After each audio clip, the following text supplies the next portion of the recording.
What's going on, everybody? I'm Patrick from POWLAX, and in this video I'm going to be teaching you everything I know about man down defense.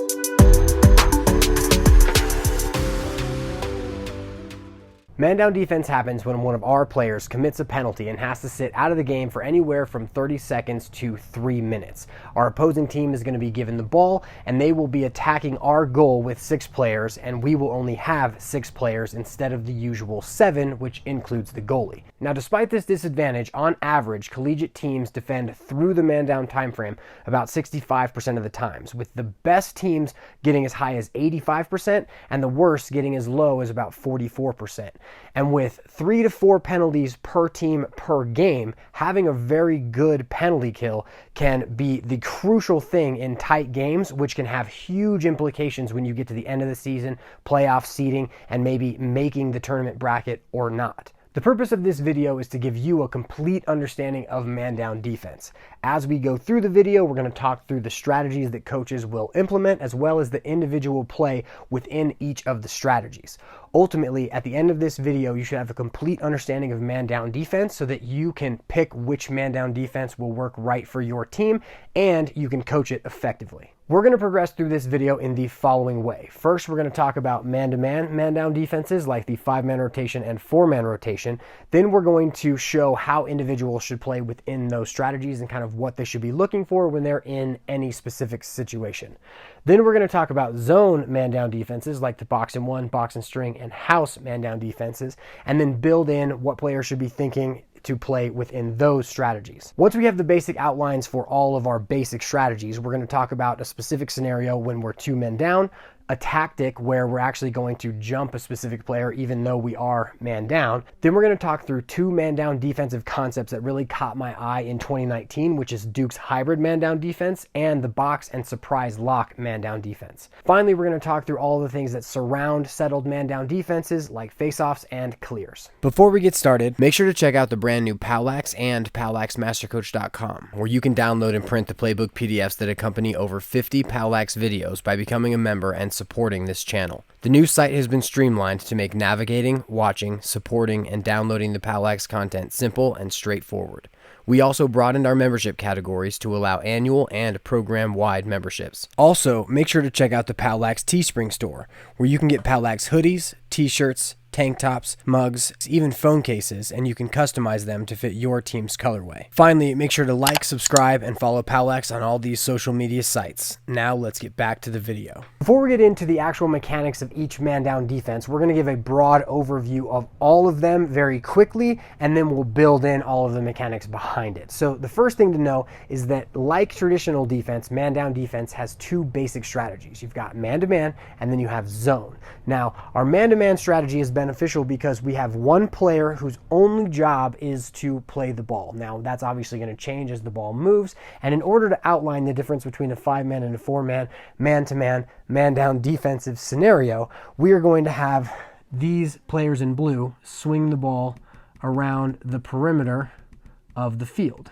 Now, as they swing the ball, our 5 players are going to rotate. In a 4-man, the 4 would rotate. But so for our 5-man rotation example, this first pass is going to cause D3 to rotate up to M1. The second pass is going to cause the LSM to rotate up to M2. The third pass is going to have D1 rotate up to M3. And the final 4th pass is going to have DM1 rotate down to A3. Now, as that happens, D2 is going to have to rotate in to cover the crease. D3 is going to rotate down to cover A1. And the key here is that all 5 players are rotating. Now, if we switch things up and move to a 4-man rotation, we're going to take one of our players, most likely our defensive midfielder who has a short stick, and we're going to have them either lock off an area like the crease or a specific player because that player is very good. Now, as that happens, now we have 4 players who are going to rotate. So the first pass is going to have D3 rotate up to M1. The second pass is going to have the LSM rotate up to M2. The third pass is going to have D1 rotate up to M3. And now, instead of having DM1 rotate down, D2 is going to have to rotate all the way over. And then D3, once again, is going to have to get down the side. But so it's a little bit counterintuitive to have this player D2 rotate all the way over instead of having DM1 go. But if they have a really good player inside or someone else you want to lock off, you may want to have your 4 poles rotate to cover 5 instead of having 5 rotate to cover 6. Now, the main difference between our man-to-man and our zone man-down defenses is that instead of having us play the ball straight up with one player and then have everyone else's assignments kind of backfill behind them, now we're just going to cover the most dangerous parts of the field. Now, the first man-down defense that we're going to cover is our box and 1. And so a box and 1 consists of 4 players in a box. That's 1L, 3L, 4L, and 6L. And then a 1, which is 5S in the middle of the field. Now, the numbers are all correlating to my specific numbering system for the field, which looks like a phone grid mapped onto the field. So you've got 1, 2, 3, 4, 5, 6, 7, 8, 9. Basically, the phone grid that kids have seen maps onto the field. It makes it very easy to communicate what location of the field they are in. Now, the L and the S correlates to whether they're a long stick or a short stick.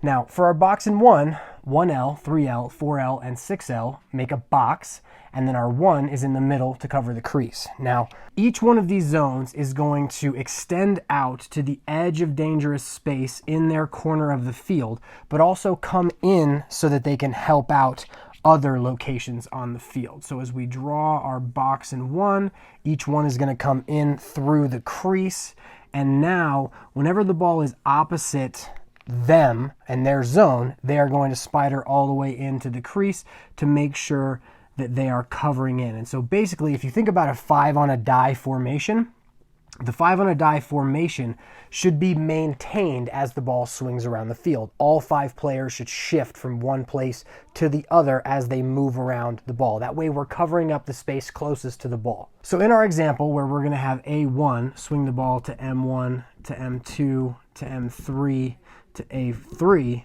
now as the ball's passed from A1 to M1, 3L is going to go play the ball. Once the ball's passed from M1 to M2, now 3L and 1L are going to have to kind of squeeze to pinch into the middle to make sure that M2 doesn't step in between the zones and then take a shot, right? So that's the big problem with our box and 1, is that we only have 2 players up top to cover 3 if the offense is in this 3-3 formation. Now, once the ball moves to M3, it's pretty easy. 1L covers M3, and then when the ball moves to A3, now 4L will cover A3. Now, the ability for offensive teams that put 3 players up top to manipulate the 2 defensemen up top, that's where we get our box and string.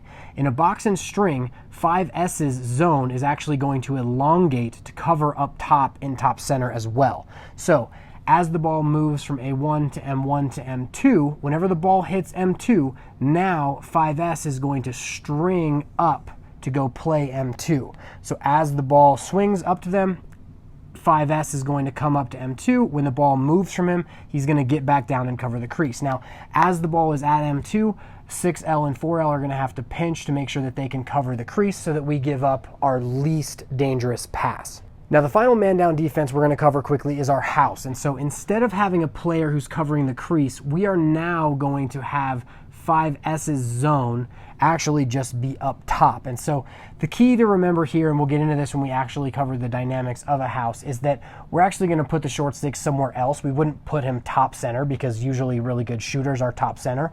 But now with a specific zone top center, we can push 3L zone down, 1L zone down, and we can keep 4L and 6L's zones on the pipes. And so as we now have 5 perimeter zones, each player can cover up less perimeter space, but everyone has to get in to cover the crease. That's the key to our house zone. Now that we have an understanding of all of the basic man-down defensive strategies, we are going to go in-depth into all of them and the mechanics that backfill them, starting with our 5-man rotation, man-to-man, man-down defense. The first foundation of our 5-man rotation, man-to-man, man-down defense is the fact that we want to have our players be able to play the ball straight up. We don't want to have them worried about space. If a player on the offensive team has the ball, we want one of our defensive players to be responsible solely for that player. And so everything else is going to cascade behind them to backfill for the remaining 5 players. Now, once we have that, when the ball moves, a new player will become the ball, and everyone else's responsibilities are going to change as the ball swings around the perimeter of the field. Now, the first thing we have to do is understand all of the different positions so that then we can understand how each player is going to move in relation to the offense moving the ball and moving themselves. So the first thing we have is a player is going to have the ball. We've got the ball with M2. That means that the LSM is responsible for M2, and his call is going to be ball. Now, the player who is the ball is only responsible for the ball. They have to be able to defend any kind of dodges. They want to have their stick in front. They want to try to knock down passes. All of those things we'll get to in the individual play, but they are responsible for the offensive player who has the ball. Now, to the left and to the right, we have the adjacents, and that's going to be D1 and D3, and they're going to communicate that by saying left or right. Left and right are directly related to the side of the on-ball defenseman. So D3 is going to be right, and D1 is going to be left. Now, the players to the left and to the right are going to be responsible for the offensive players to the left and the right. So D3 is responsible for M3, D1 is responsible for M1, and if those players cut to the middle of the field, they want to stay with those players, right? They are actually responsible for them. The other thing that they are responsible for is filling the skip lanes through to the other players. So D1 is responsible for guarding the skip lane through to A3, and they want to do that by having their sticks up in the passing lanes. Now, D3 is responsible for the skip lane through to A1. Now, the final responsibility that we have is called a 2, and it's 2 for the following reasons. First, it's 2 passes away, and they are responsible for 2 separate players. So DM1 and D2 are our 2s, and so you could have a right 2 and a left 2, but for the most part, we just communicate that with them saying 2. Now, as a 2, they are responsible for their man. So D2 is responsible for A1 plus half of A2. That's where the 2 separate players comes in. DM1 is responsible for A3 and half of A2. Now, as the ball moves, depending on the direction, the players they are responsible for may actually change, or they're actually just going to be only responsible for 1 rather than 2.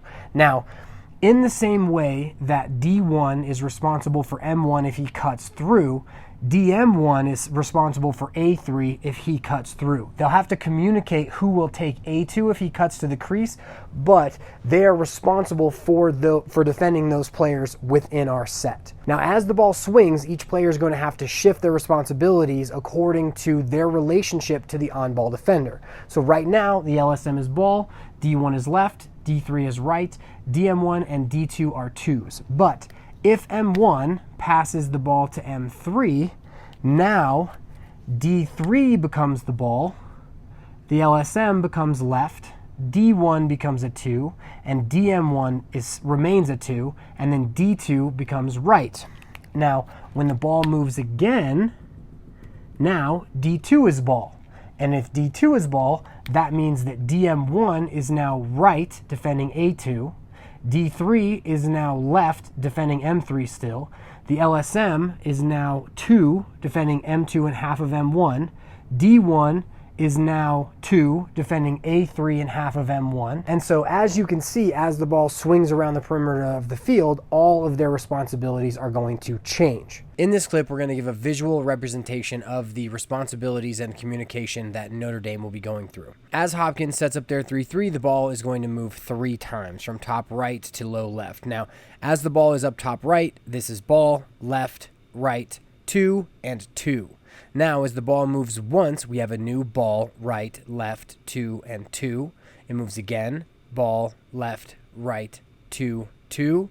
And finally, ball, left, right, 2, 2. Now, as we rewind to when the ball was top right, notice that the short stick is defending the player on the crease. As the ball moves, he moves from being a 2 to a 2 to a left to a ball. And so every time the ball moves, he must recalibrate where he is in relation to the on-ball defender. Now that we have a basic understanding of the mechanics and the rules that each player has to work with within our 5-man rotation, we're going to talk about a couple of the other tactics and things we're going to see, because obviously an offense isn't just going to pass the ball around the perimeter of the field.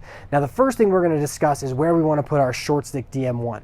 For the most part, the short stick is usually placed in this low left or low right corner, because for the most part, that's where the weakest offensive players are, because offensive teams want to put their best shooters and players up top, because that's where they're going to have the best shooting chances. Now, that's not to say that you're going to have weak players down here on man up. Some teams are just loaded, like Virginia was in the past couple years, but it's important to know that if we're going to have a shorty in our 5-man rotation, that's where the majority of collegiate teams put them. Now, the second thing we want to talk about is how are we going to play players who are moving onto and off of the crease. So we've got a little play that we'll kind of run here that we saw a couple times this summer, and it's basically that M2 is going to get the ball, M3 is going to cut to the crease, A1 is going to come up, and then A2 is going to come up the hash as well. Now, in this scenario, the LSM has ball, D3 has right, and so as M3 cuts to the crease, D3 has to stay with him. So he's got to stay with the cut, which now makes D2 the right. And so as the ball is passed to A1, D2 is going to maintain his matchup with A1, and that's going to push DM1 to be the new right, who's going to have to get over to cover A2 as he moves through there. Now, DM1 is going to move to play the ball. D1 is going to come down to be right. D3, who covered the cut to the crease, is going to be a new 2 so that he can look through to the backside as he's covering the cut. The key is we don't want to have someone who is defending a cut to the crease to then be responsible for any of the adjacents. We want to make sure that he is now responsible for looking to the backside, to the weakest players, where we're not going to give up someone who's right next to the ball because a player is defending a cut to the crease and now has to get back to them. That's more of a zone tendency. Now, after the offense made this motion, they're now into a 3-3, and we're going to discuss how we want to play players who step off of the crease onto the perimeter when they are an adjacent to the ball. So we're going to have them run a 4-man wheel. So the ball is going to be passed up to A1, and then these 4 players, A1, M2, M1, and M3, are going to run a 4-man wheel. So he's going to carry, fade, cut the middle, float. And so the first thing to recognize is that we've got 2 adjacents who are going to be the LSM and DM1 when the carry is made. Now, on that carry, they are responsible for their specific players unless they are carried away from, because then they're probably going to become a new 2, or there's going to be someone who's going to fill that space from the crease. So in this specific example, as A1 carries, D2 must stay with his man because he's got the ball and he's there, right? The LSM must stay with M2. Now here's where it gets a little bit tricky.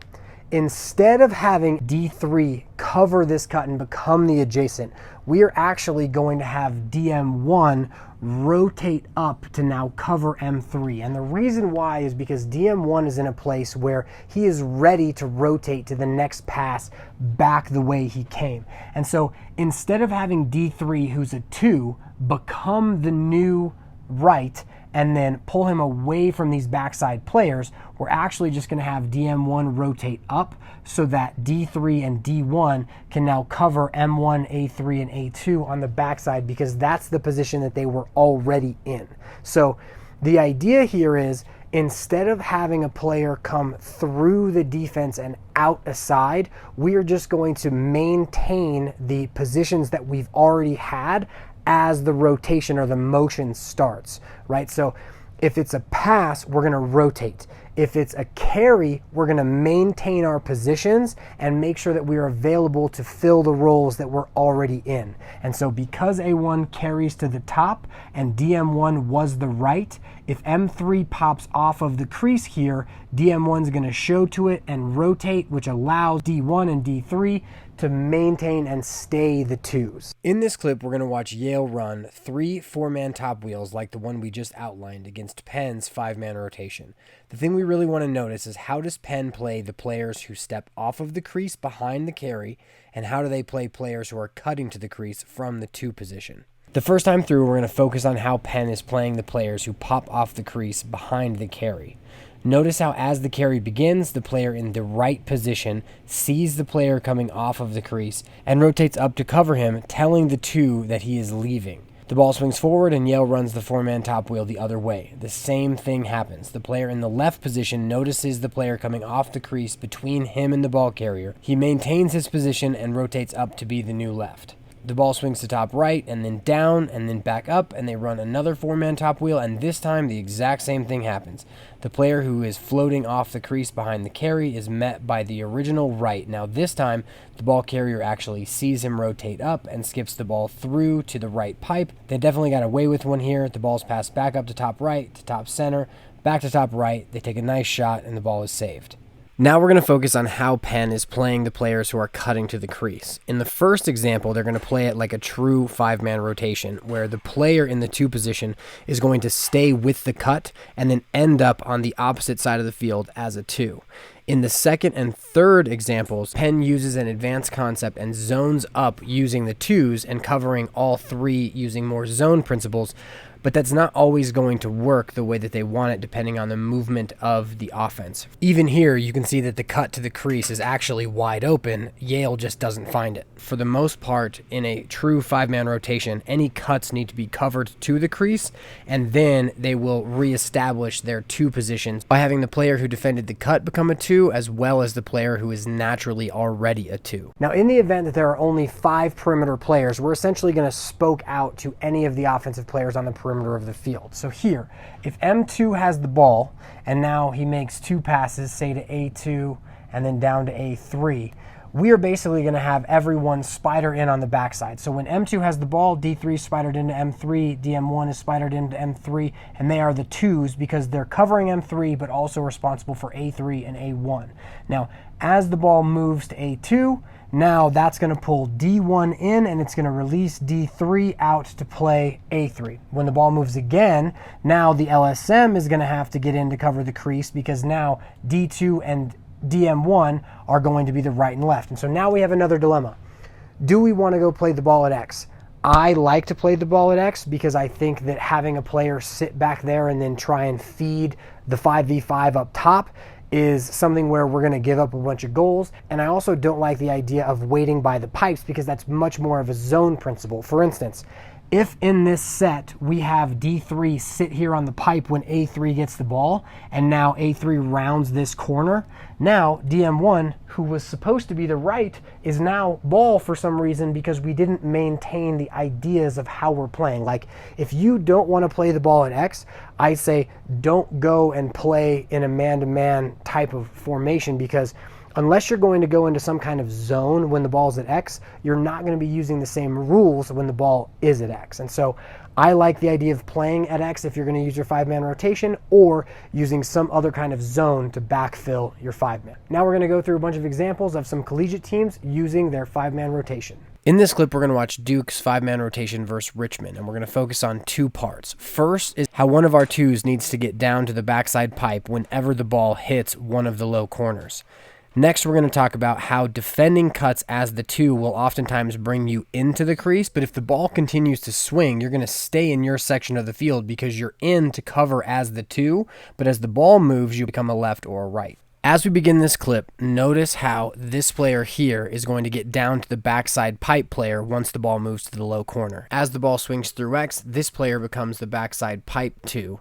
And now as the ball swings up and they run their motion, the 2s stay the same, but the players they're defending switches. As the ball is thrown back here, notice that this player is moving down to the backside pipe because there might be another pass down to the low right corner. This pass never comes, which opens up the top left shooter. The ball is skipped through to a nice step down, but the key here is we'd rather give up this step down than have a pass go down and through to the back pipe. This time through, we're going to focus on how Duke covers this cut to show how even if you are defending a cut to the crease, you should defend the cut, but if the ball moves and that makes you a right or a left, you are no longer responsible for that cut, and you need to become a right or the left. As the ball is passed from top left to side left, notice that these are the twos and the cut starts. As the player gets to the crease, the ball moves from side left to side right, which now makes this player the left, so he now does not have responsibility of covering the player who just moved to the crease. This player is now a two, and he is responsible for covering the cut to the crease, but then as the ball moves from side right to top right, he now becomes the left and can vacate his responsibility covering this cut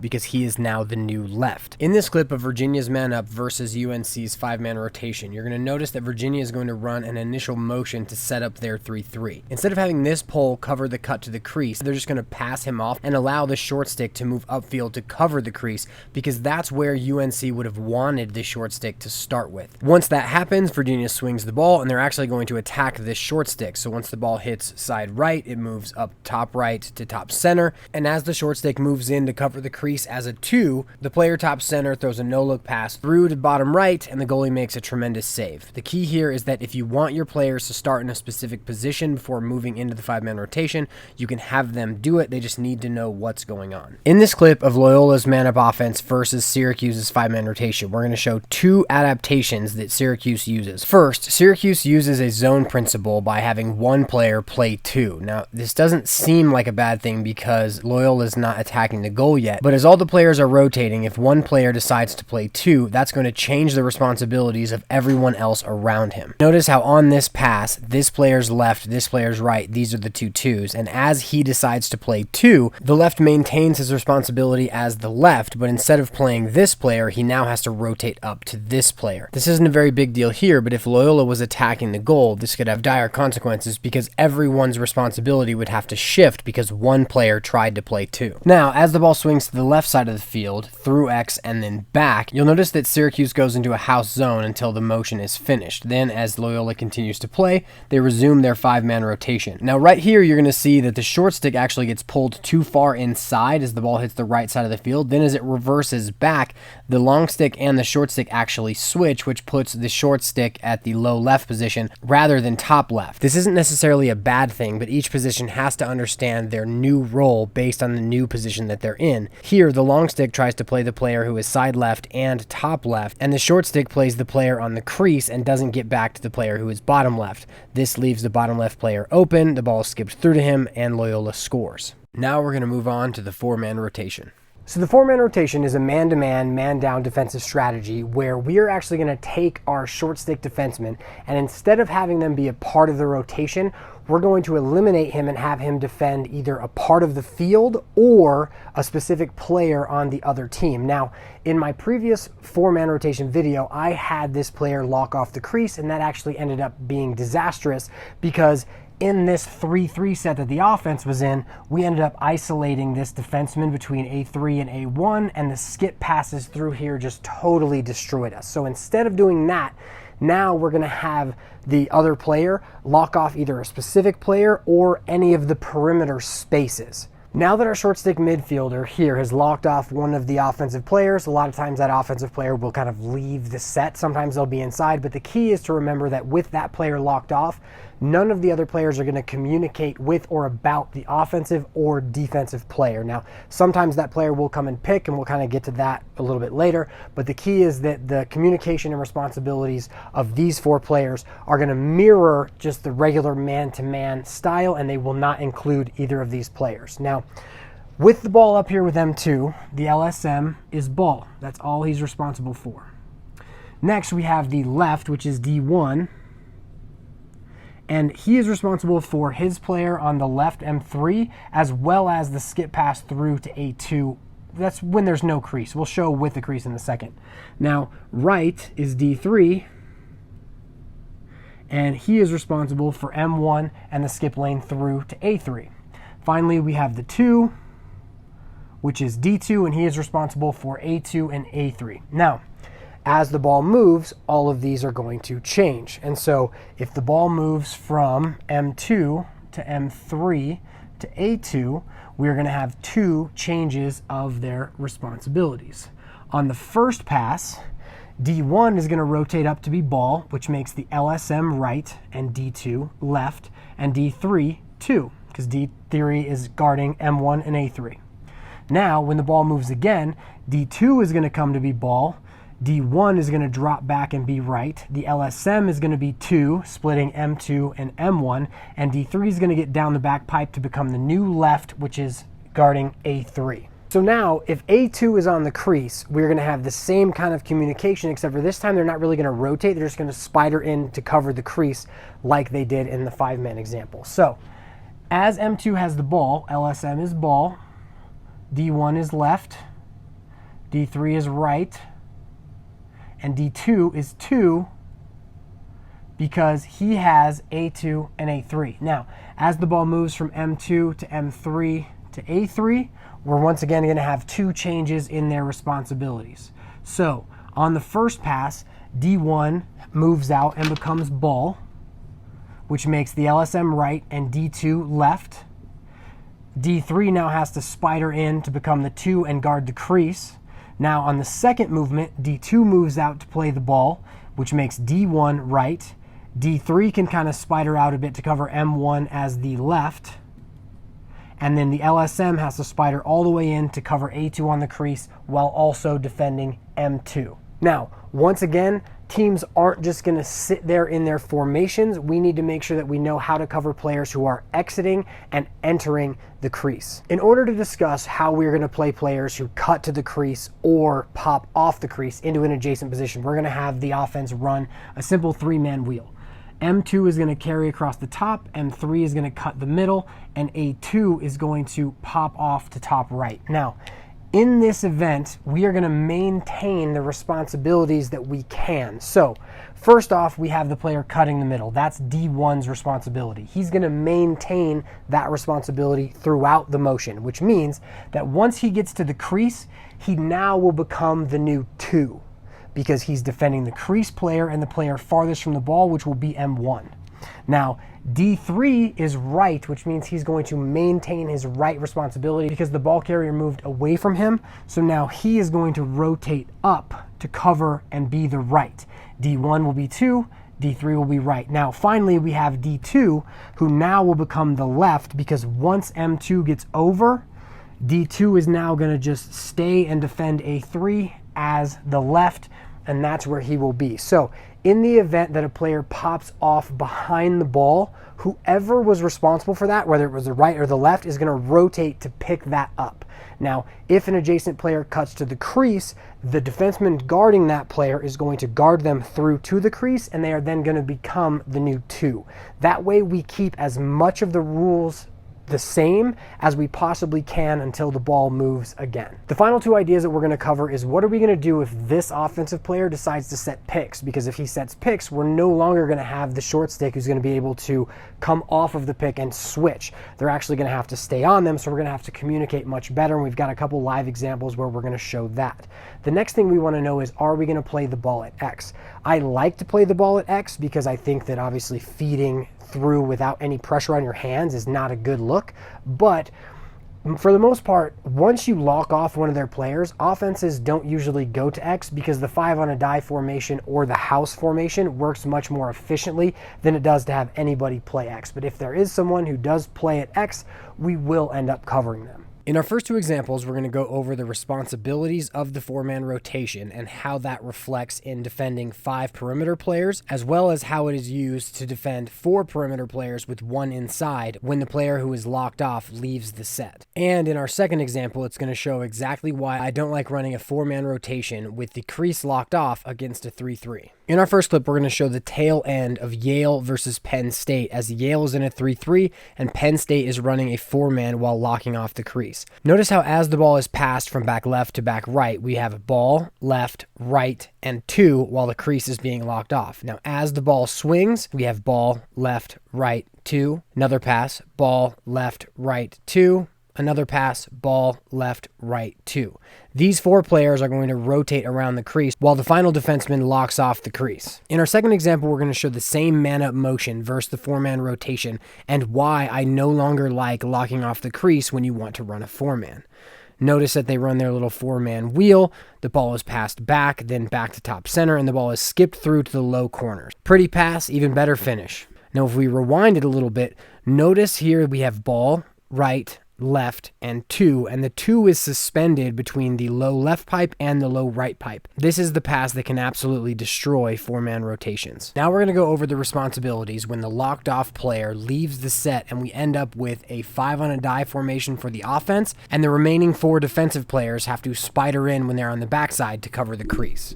As we begin the clip, you'll notice that Hopkins is locking off one of Notre Dame's players here on the bottom of the screen. Notre Dame runs a nice little wheel for their initial motion, then a shallow cut, and now they're set up into their 5 on a die where they're just going to move the ball. Now, as we pause it here, you'll notice that we have ball, left, right, and 2. As the ball moves, you'll notice that every time the ball is on the opposite side of the field, it's the 2's responsibility to guard the crease. Now this leaves us in a pretty dangerous situation because if the 2 has to get into the crease and then you leave the backside open, the backside is going to be wide open for players to skip it through to it, which we see here as Notre Dame skips the ball from top left to the right pipe, makes a great save. But the key is understanding that if they're in a 5 on a die, we want to make sure that the backside 2 is spidering into the crease. In this clip, Hopkins is going to be locking off Pat Spencer, and Loyola is going to move into a box and 2 with Pat Spencer in the middle. He's not really going to set many picks, but he is going to pester the 1L defenseman, which actually makes him move too far inside and creates the skip lane that we'll see. As the ball swings around, the big thing to notice here is that no one within the box is paying attention to Pat Spencer. They're just allowing the lock-off to happen. Now, as the ball hits top left, you'll notice that Pat Spencer directs the ball to go to back left and then through. And as that happens, the crease player cuts through. We get a skip pass and then a nice step down. The key here is to understand if we are going to lock off one of the players, we have to acknowledge the fact that they might stay in the offense and pick or misdirect in some way. In this section, we're going to outline what players should be cognizant of and try to do when they're in each position in the man-to-man, man-down defensive set. First, we're going to talk about the ball, then we'll talk about adjacents, and then we'll talk about the 2s. When a player is playing the ball, we want to make sure that they approach to the head of the offensive player's stick, which is usually taken away top side. As we approach, we want to break down in an athletic stance, making sure that if the player decides to dodge or get past us, that we can push them off of their line and keep them out of the middle of the field. Next, we want to make sure that we break down at the edge of dangerous space and that we don't overextend because we're going to need to get to another responsibility quickly after we play the ball. Next, if there is a possibility of getting in the hands of the offensive player, we definitely want to throw our check out to the hands. Finally, after the ball is thrown, we want to assume the left or right positions with our sticks up and to the inside. If you're in an adjacent position, the first thing you must do is make sure that you can see your man and the ball. I like to call this V to C, where you stick your arms out pointing towards your man and then towards the ball. This V of your arms means that you can see both your man and the ball. Next, we want to make sure that we have our sticks up in the passing lanes and we're deterring the passes to the 2s.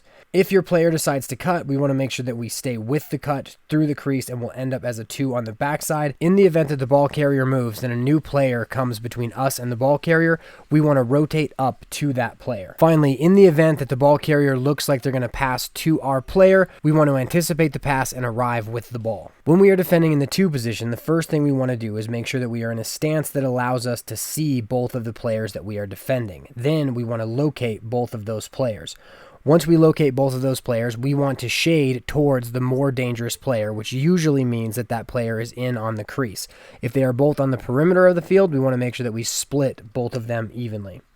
Next, we want to make sure that if our man cuts to the crease, we are going to follow them on the cut and we're going to leave the farthest pass open.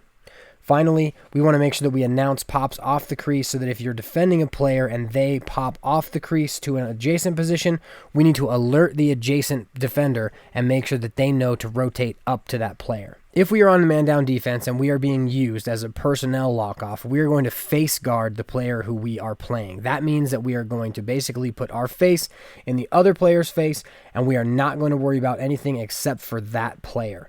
When you face guard, you allow the offensive player to move, but you are right on them the entire time and you never look away from them or let them get away from you. In the event that you are locking off a specific location on the field, you need to make sure that you communicate and announce the players who are leaving your zone so that the other zones know to pick up the player who is leaving your zone.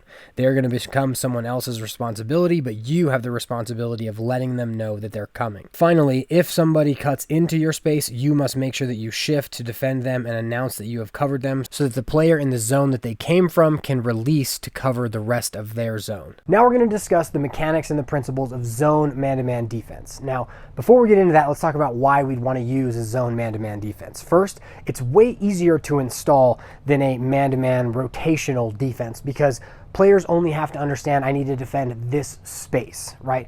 Eventually they'll get the idea where they're going to need to help a bunch of other players and we're going to have to backfill with man-to-man rotations anyway.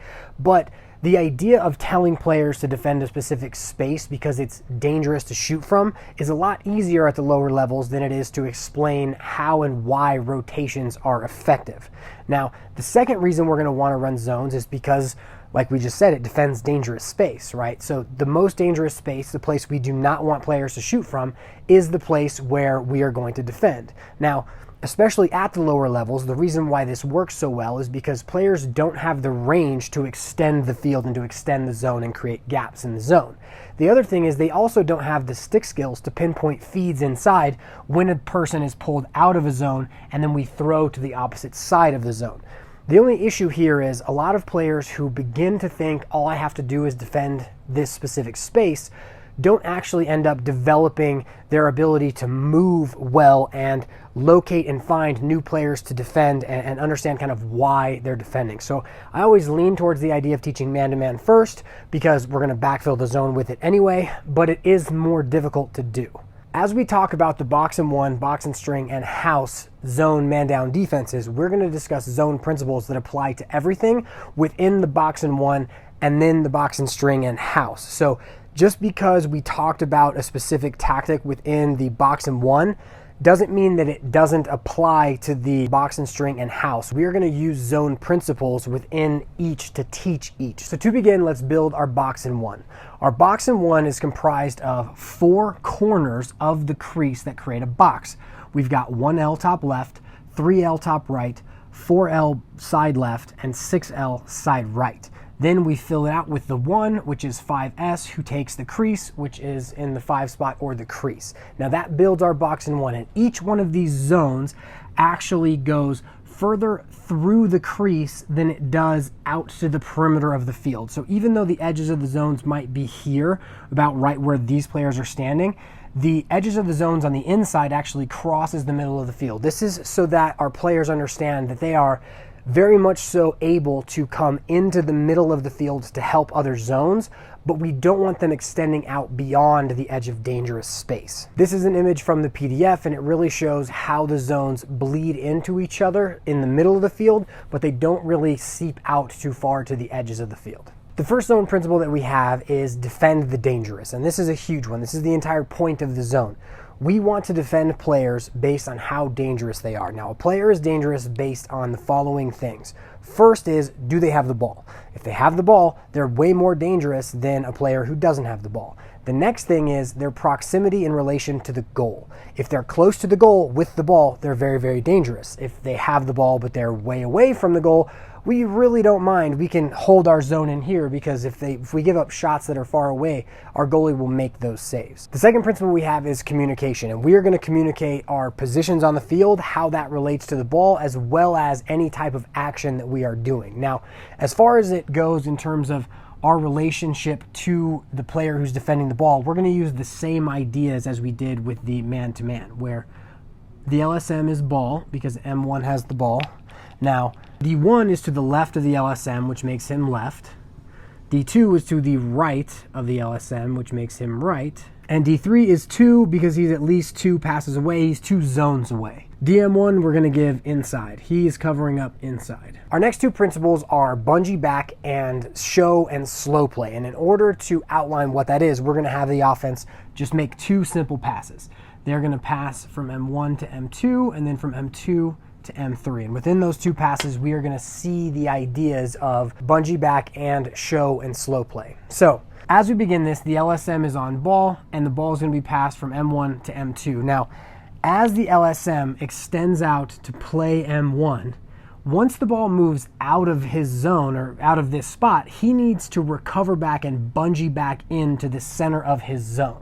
Now, that's what bungee back means. If any player ever gets pulled to the edge of their zone, once the ball leaves that zone, they pass the ball off to somebody else, or the ball is passed out of that location, they have to bungee back to the center of their zone towards the middle of the field so that they have the best angle possible to re-pick up a new player. Now, within this example, as the LSM bungees back, when M2 has the ball, he still kind of needs to show into this space because M2 stepping into the gap between the LSM and D1, and depending on what happens prior to that, we don't know which player should pick it up, because if M2 just has the ball and steps into the middle, they're both going to have to pinch and squeeze towards this player because M2 is likely to go into either of their zones. Now, as M1 throws the ball to M2 and LSM is bungeeing back, D1 wants to show towards M2 and make it look like he is going to move out to play him. So we need to make it look like we're going to rotate. Now, as he shows, this should make M2 hesitate a bit and perhaps pass the ball to M3. Now, as he shows, this is also a slow play. D1 is not going to just run out and go play him. He's going to sit in space where the offensive player thinks he might rotate, and then it's going to cause the offensive player to hesitate, and then once the ball moves again, he is also going to bungee back to get to M3. Now, as these two passes happened, notice that now we have the LSM, who is in the middle of the field here. D1 is now extended here. All of the other players are going to make the same type of movements, right? So DM1 is going to kind of be ball side at first. Then as the ball swings, he's going to move like that. D2, same idea. He'll be kind of up in here. Maybe the M1's going to kind of come down. Then as the ball moves, he's going to make this type of movement. Then D3 is going to do the same thing. At first, he should be in on the back of A2. And now as the ball moves, he's going to come out and be ready to take the next pass when A3 possibly gets it. And now, as you'll see, every player made the same type of movement, and that's how we want our zone to work. All of the players are going to maintain their shape, and as the ball moves around the perimeter of the field, they're going to maintain their positive box-and-one shape so that their entire group goes from here to here to here. So they're all connected. You can think of them as if they're on strings, where as the ball moves, if the new player who's playing the ball moves out some, everyone else has to come in and backfill behind them in that formation. Now we're going to pick up the zone principles when we get to the box and string and house, but now we're going to go over how it works when our zone has to rotate. To show what happens when a zone breaks, we're going to use an extremely simple play, the 3-3 twist. And this is a play that I use against this man down defense all the time. It always works. It's just extremely efficient, and every single time it takes the defense out of what they want to do because it pushes a certain player to one side of the zone, throws back to the opposite side, and the defense is just pretty much forced to rotate every single time. So the way the twist works is M1 is going to carry from top right to top center, and M2 is going to shallow cut underneath the player playing M1, and he's going to end up top right on the opposite side of this zone. Now, once our defense has to rotate, we're going to show how we can rotate in one of two ways. First, we'll rotate the box in a 4 group, or we can rotate with 5 in a snap out style, and I'll show you exactly what that means in a second. So, in this example, if the LSM is playing M1 and he gets carried to the middle of the field, we're going to have to make a decision, right? The LSM is going to either be able to pass off to D1, or he is going to maintain while M1 is pushing to the middle of the field, right? And so in our first example, we're going to have him maintain and we're going to throw back. But even if he decides to bail out, pass to D1, and then revert here, if M1 draws D1, he's now going to be able to pass to M3, which might cause the same rotation on the other side. So because we're 3 offensive and 2 defensive on the top of the field, we're at a disadvantage already. We're going to have to rotate basically no matter what. So in our example, we're going to have M1 carry to the middle of the field and throw back to M2. Now, as he throws back to M2, notice that M1 carried the LSM to the far edges of his zone, threw back to the opposite side of his zone. That's how we're going to beat zones for the most part. Now, D2 recognizes this and sees that the LSM is getting out of position, and he is going to rotate in and up to meet M2. Now, when he rotates up, he is going to fill the 3L position that the LSM left. And now, as he rotates, he needs to yell very, very loudly, rotate. He's got to yell it because everyone else is going to have to spin and get to that next zone in the rotation. So once he yells rotate, he is going to approach the head of M2's stick. And as he yells rotate, we're going to rotate in one of two ways. First is we're going to rotate in a box, and that's what we'll show here. So as he yells rotate, D3 now goes in and down, and he's going to approach to A1, and he's going to fill in the 6L zone. D1 is now going to rotate in and down, and he will now fill the 4L zone. And then our LSM, who got carried to the middle to begin with, is now going to go in and then fill the 1L zone. And so once they're done with this rotation, they will now fill all of these spots. Now, the other way we can rotate is using the short stick in the middle, and this is going to be called snapping out. So if you look here, you'll notice that D3 rotates past DM1. I would say that DM1 is closer to A1 than D3 is to A1. And so instead, what we can do is we can add our short stick in to this rotation. So once D2 rotates up, if we're rotating, now DM1 can snap out and down to pick up A1. D3 will spider into the crease to pick up A2, and D1 is going to get in and down to fill the 4L zone with A3. And finally, our LSM is going to go in and over to fill the 1L zone. So now we do have a 6S zone, which is fine. They made us rotate. We had to, and this is actually more efficient than rotating the 4 poles. The issue here comes in when you have a short stick that really knows what they're doing in a 5-man rotation. So if you're going to teach a 5-man rotation, that's fine to rotate in the 5-man rotation way. A lot of teams like to rotate in this manner.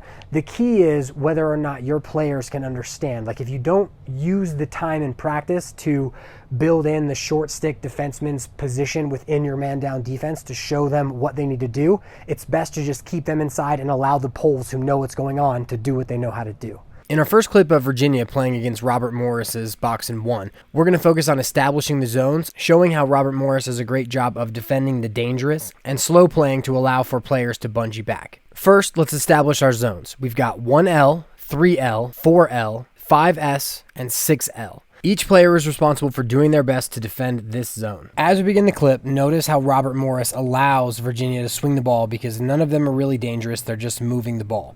This allows each player to stay within their zone and find the edge of their zone. As the ball moves from side right to top left, notice that the 1L defenseman moves out to put a little pressure on the Virginia players. As he does this, notice how the 4L defenseman prepares to rotate in case the ball moves quickly in his direction. As that doesn't happen, he returns back to his 4L zone, which allows the 1L player to return to his zone as well. This was a great show with the bungee back to maintain the shape of the defense. As play continues, the ball moves to top left to side left, and Virginia runs a big cut through the middle and then a carry shallow cut. Notice how as the 4L defenseman is on ball, he stays with the carry the entire time. Now, I think this is because he felt he could get some pressure, but to maintain the rules of the defense, he should have passed this off to the 1L defenseman. The 1L defenseman follows the shallow cut a little bit, but then falls off because he expects to have the pass from the 4L defenseman. Now, because the 1L and 4L defensemen were here playing the carry shallow cut, it should have been the 3L or 5S defenseman who should have picked up this cut coming through. This was definitely a dangerous cut, and had it been available, I think Virginia probably would have hit it. Finally, once the 4L defenseman is pulled up out of his zone and the ball is thrown back to the shallow cut, notice that the 5S defenseman does rotate out to play the ball. The pass is thrown badly and they turn the ball over. In this clip, we're going to focus on how we want to play players at X and how, depending on which direction the player at X chooses, it will change up our matchups and where our players need to go. So, as this player has the ball at X, if he curls the right side, the 6L defenseman is going to have to rotate down to him, which is going to pull the 3L defenseman to the wing and this player. Now, if he chooses to go to the left side, the 4L defenseman is going to have to play the ball, and the 1L defenseman is going to have to play this player on the left wing. As the play continues, I want you to notice how the 4L defenseman gets pulled up to the left wing off of the pipe. I don't like these players to get pulled off of the pipe, but in the scenario that they do, it's good that the 6L defenseman is pulled to the front of the crease to play it when the ball is passed to X. As the ball is passed to X, if the player at X curls the left side, now we're into a full-on rotation where the 6L defenseman is going to have to play the ball, and the 3L defenseman is going to have to rotate down to the 6L zone. The player at X ends up moving to his right, which allows the 4L defenseman to bungee back and play his zone. But the point here is that we do not want to have our 4L or 6L players get off of the pipe that much, because rotating from pipe to pipe is never a situation that we are going to like. In our next clip, we're going to talk about offensive wheels and how many teams use them to probe the defense, not necessarily to attack the goal. Then we're going to discuss one of the main weaknesses of the box and one, which is the fact that we only have 2 defensemen high. As the play begins, the ball is passed from top center to top right to side right. Once the ball hits side right, these 5 players are going to create a wheel where this player will come up to top right. As that happens, notice that they're not actually attacking the goal. They're more so probing the defense to see exactly what they're going to do. The defense here maintains their zones, passes everybody off, and does a great job to alleviate any threat. Once the ball is passed back up to top center, you're going to see the weakness of our box and one. As this player steps into the gap between the 1L and 3L zones, you can kind of see how each side is pulled up to the middle, which leaves a 2v1 on either side. Great teams are going to be able to step into these gaps, move the ball to the other sides of zones, and force rotations in your defense. In our final 2 box and one clips, we're going to focus on how you can rotate if your zones get pulled out of position. In both of the clips, the 3L defenseman is going to get pulled up to the 2 zone, and we're going to have to rotate up with the 6L defenseman. As Yale's 3L defenseman commits to the 2 zone, notice that the 6L zone is going to rotate up, and now the 4L zone is going to rotate across the face of the goal to cover the new player in the 6L zone. Notice how every perimeter player acknowledges this and immediately rotates to the next zone.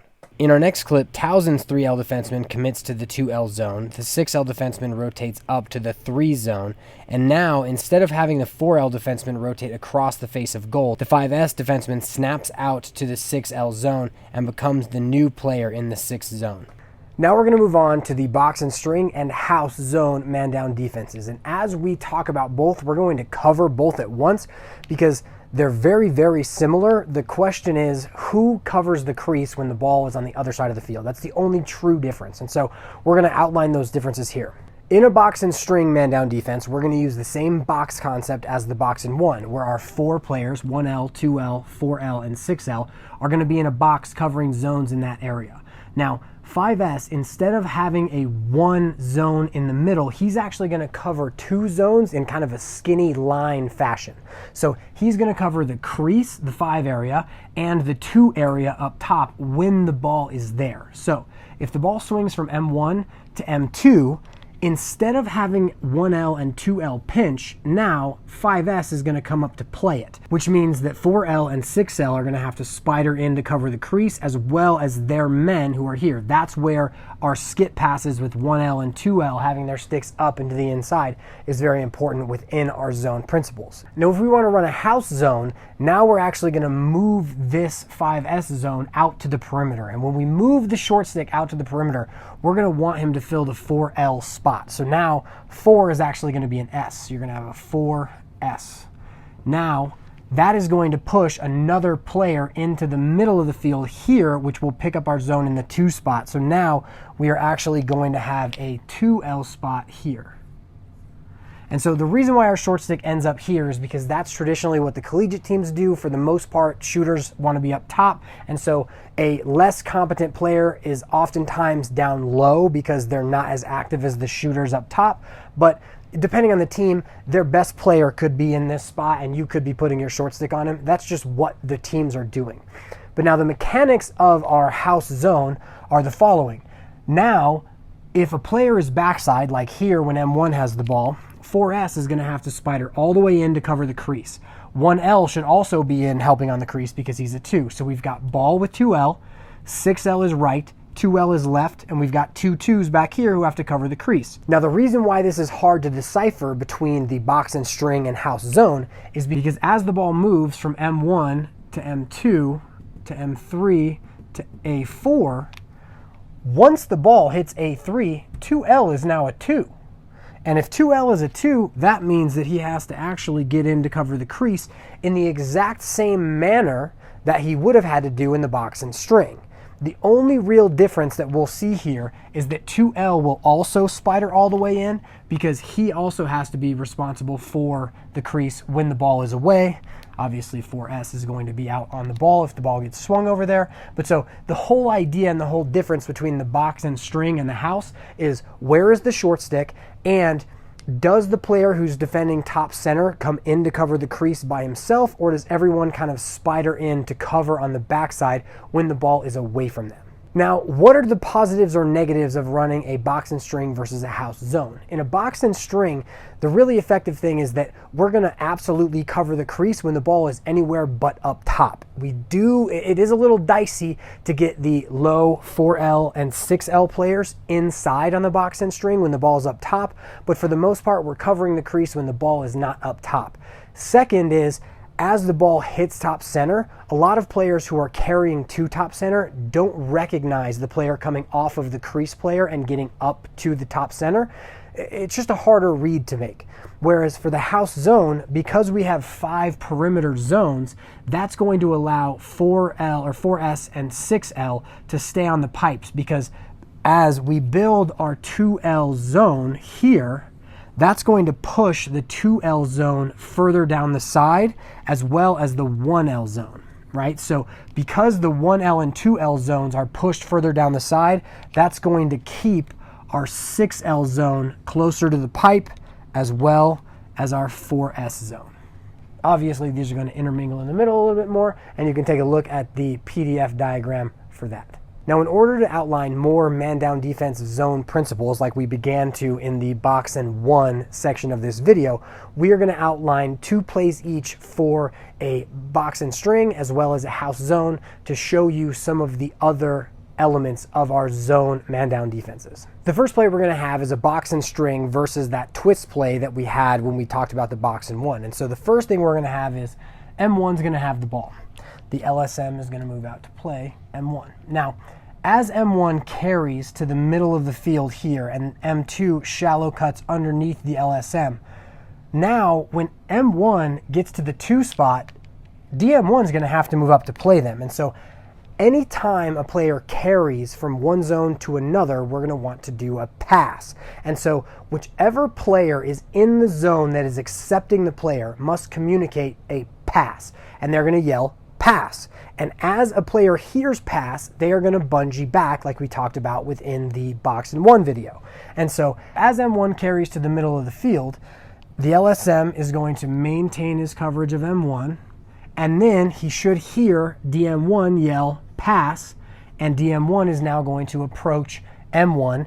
And once the LSM hears pass, he is going to immediately get back and bungee back to the middle of his zone and then rematch up with whoever else is on that zone. Now, anytime that we are going to be passing off one player to another, we are risking that exchange, right? So as one player falls off and another player moves out to play that player, we're going to want to make sure those players do 2 separate things. First, the players have to get big. They want to be big in their zone so they deter the offensive player from moving in the gaps between both zones, right? So if a player kind of is just kind of mediocrely standing there kind of sideways here like this, you know, the offensive player is not really going to be intimidated to maybe come through that zone. And so by getting big, we should deter the offensive player. Now, the second thing that they have to do, and this is huge, you have to do this, they have to break down.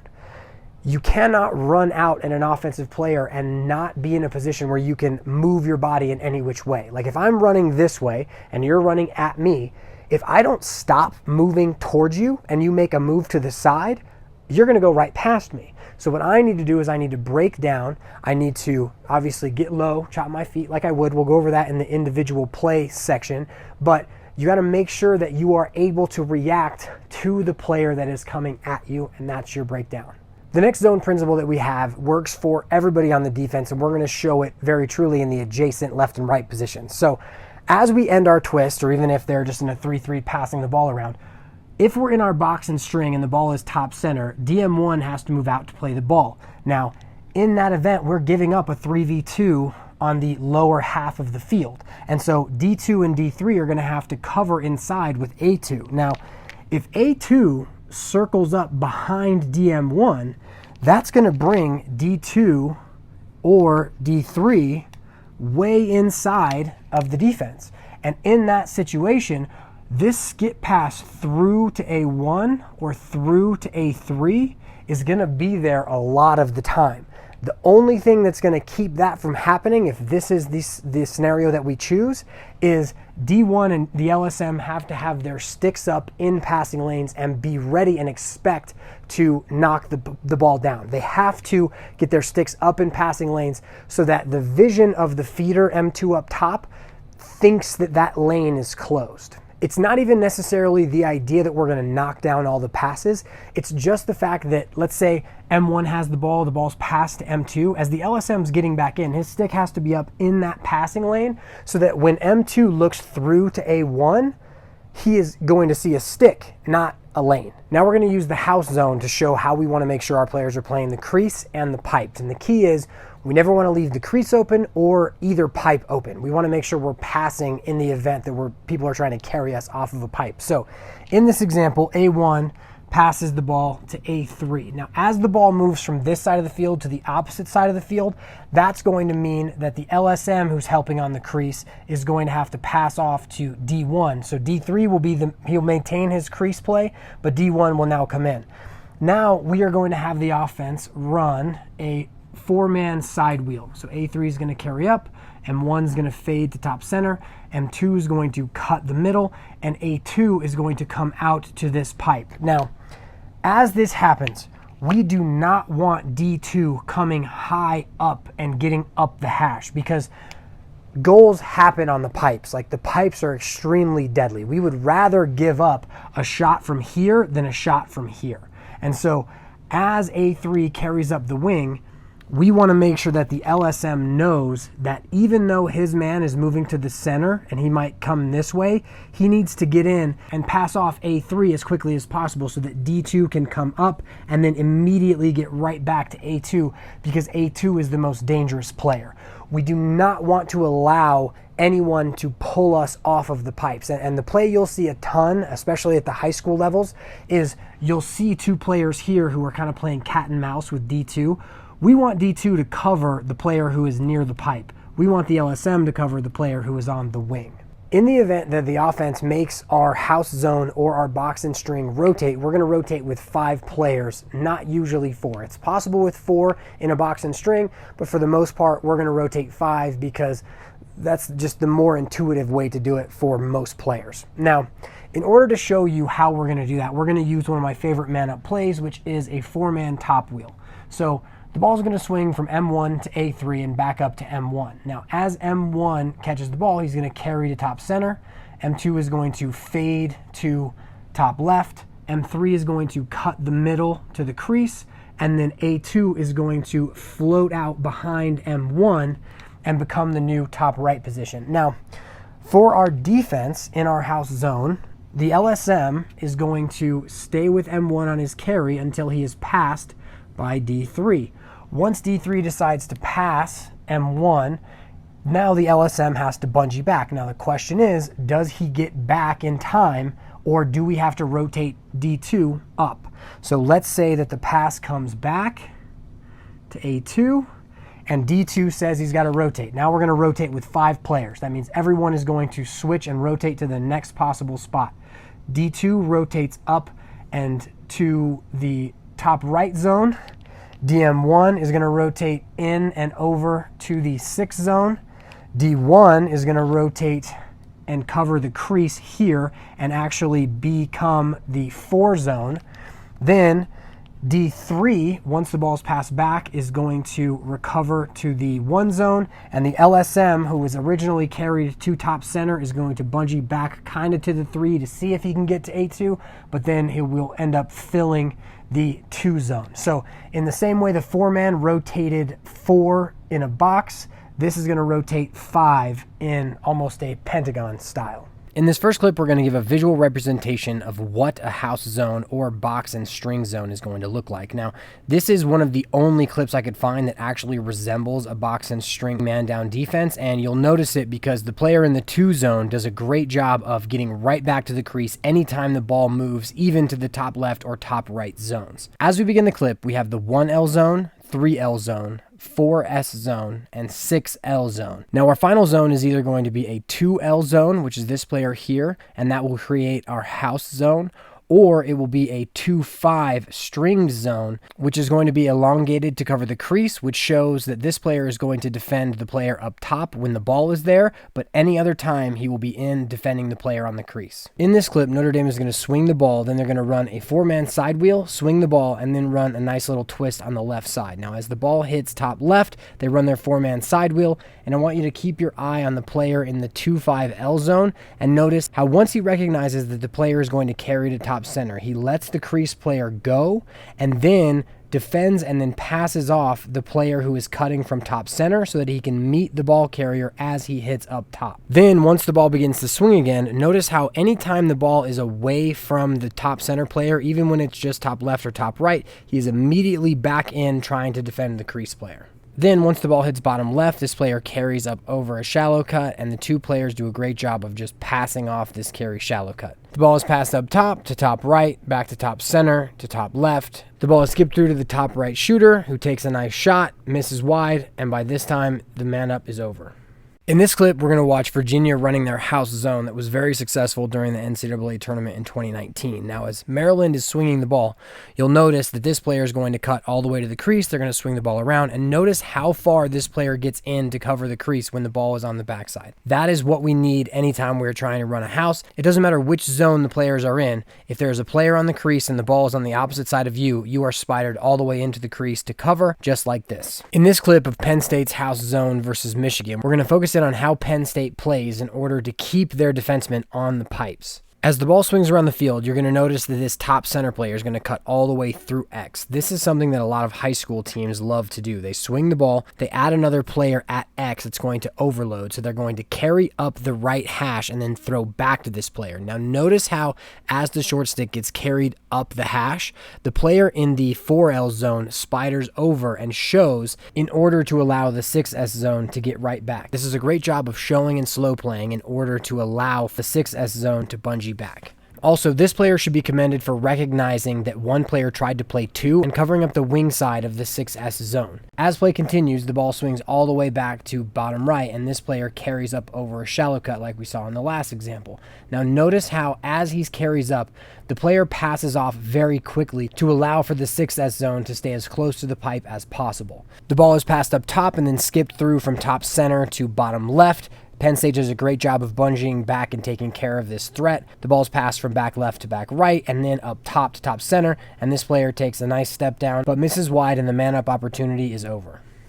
In this clip, we're going to show how Virginia likes to apply pressure once they're pulled to one side of the zone and to rotate fully behind them after they've made that decision. As Robert Morris swings the ball up top and starts to play cat and mouse with the 2 zone, notice that as the ball hits top right, the player in the 2 zone just moves out to take him, the player in the 1 zone moves up to take the pass, and then everybody rotates behind them very quickly so that they can then resettle back in their house zone. In the event that we get pulled out of our zone, we want to make sure that everyone is rotating quickly and efficiently behind us. In this example, Virginia is going to stay with carry shallow cuts that Maryland runs on the wings because they know that it is coming, and so that they can apply pressure to Maryland as they are running their simple carry shallow cut motions. On the original carry, they pass off pretty easily as they swing the ball. Now, once the ball hits back left, on this carry, Virginia is actually going to stay with the carry and the shallow cut. The ball moves up top to side right, back to up top, back to side right, and we get a nice little shot. As the ball is restarted, the ball moves from top left to top center to top right to bottom right, and on this carry shallow cut, they decide to just pass this off. Now the key here is that if a team is going to be using carry shallow cuts that you know players are going to be entering and exiting from specific zones, you do have the ability to allow your players to stay in hands if you know the rotation is going to refill your zones. Now we are going to show a bunch of zone man-down defensive highlights to outline exactly how we want our players to play individually within these zone man-down defensive concepts.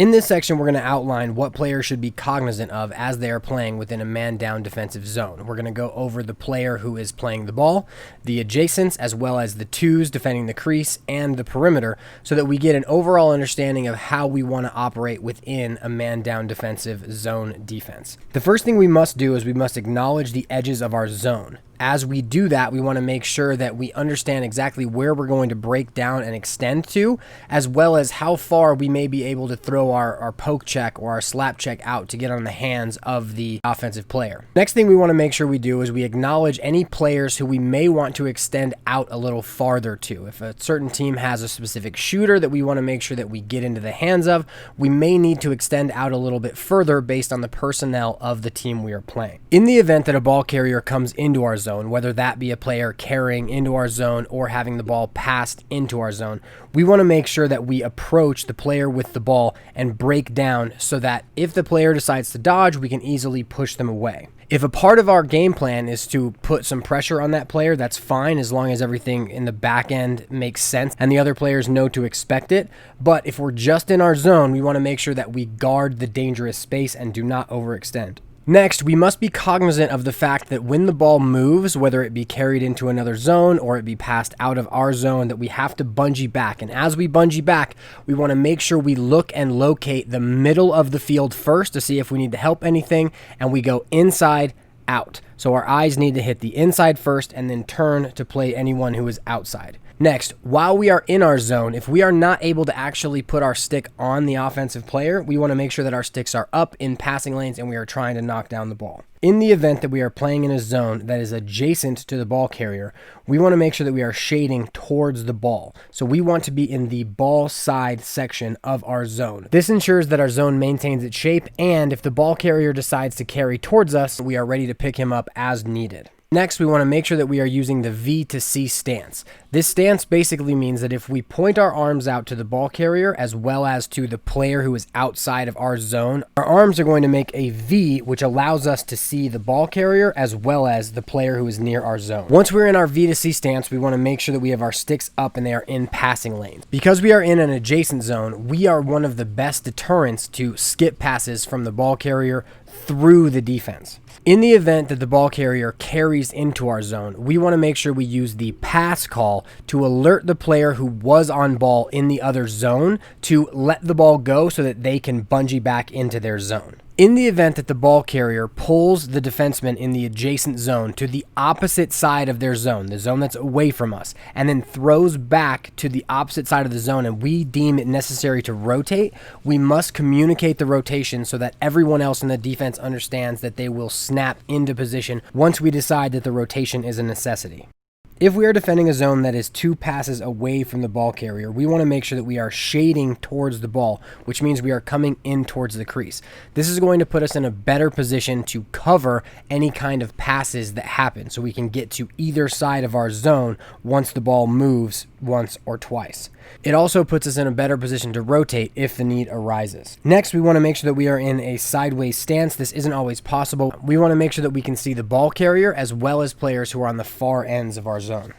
Once we have our sideways stance, we need to make sure that we are locating at least 2 players. Sometimes this is a player on the crease, which we will spider in really far to cover, or it could be 2 players on the outside of the field, and we are going to stay even so that we could play either of them depending on the direction that the ball is thrown. Finally, if one of these players decides to cut to the crease, we want to make sure that we stay with the cutter until they leave our zone. And if they do leave our zone, we need to make sure that we communicate the cut so that the next zone will pick them up.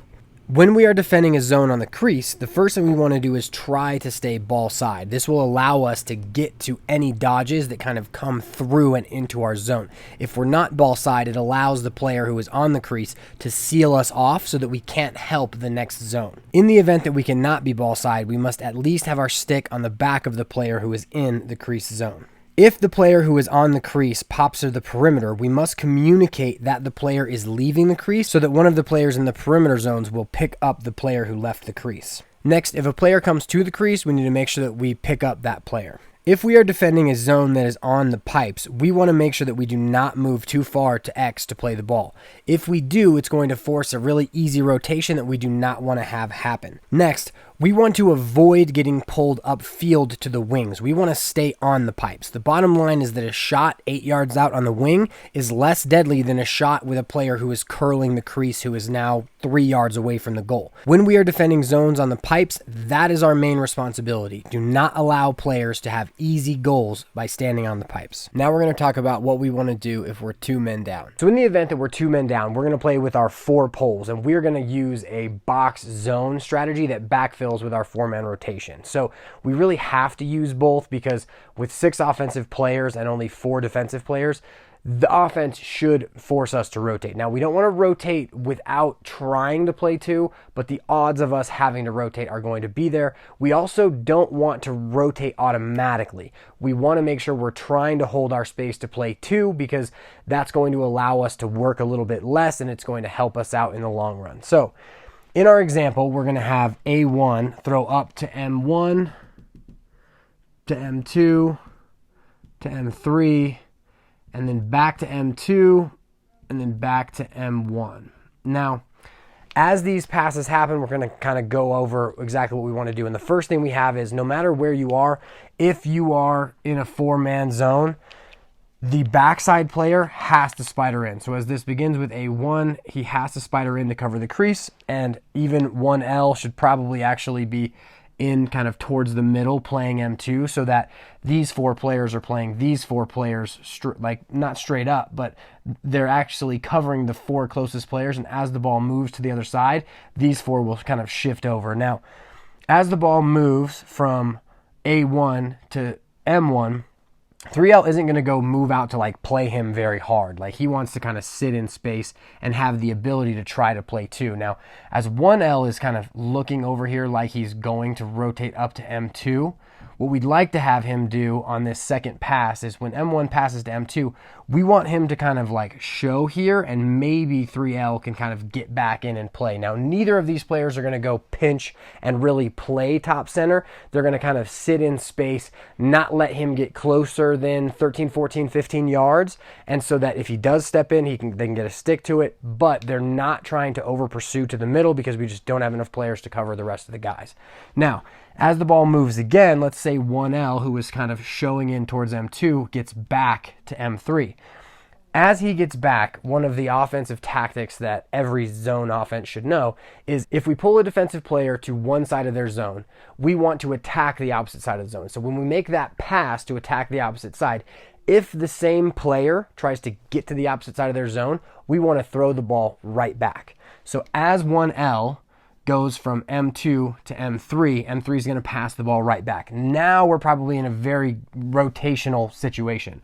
So 3L is going to have to sink in to play M2. If M2 moves the ball very quickly to M1, now we're probably going to have to rotate up with 6L, and we're just using our usual 4-man rotation rules. So 4L is going to fill for 6L.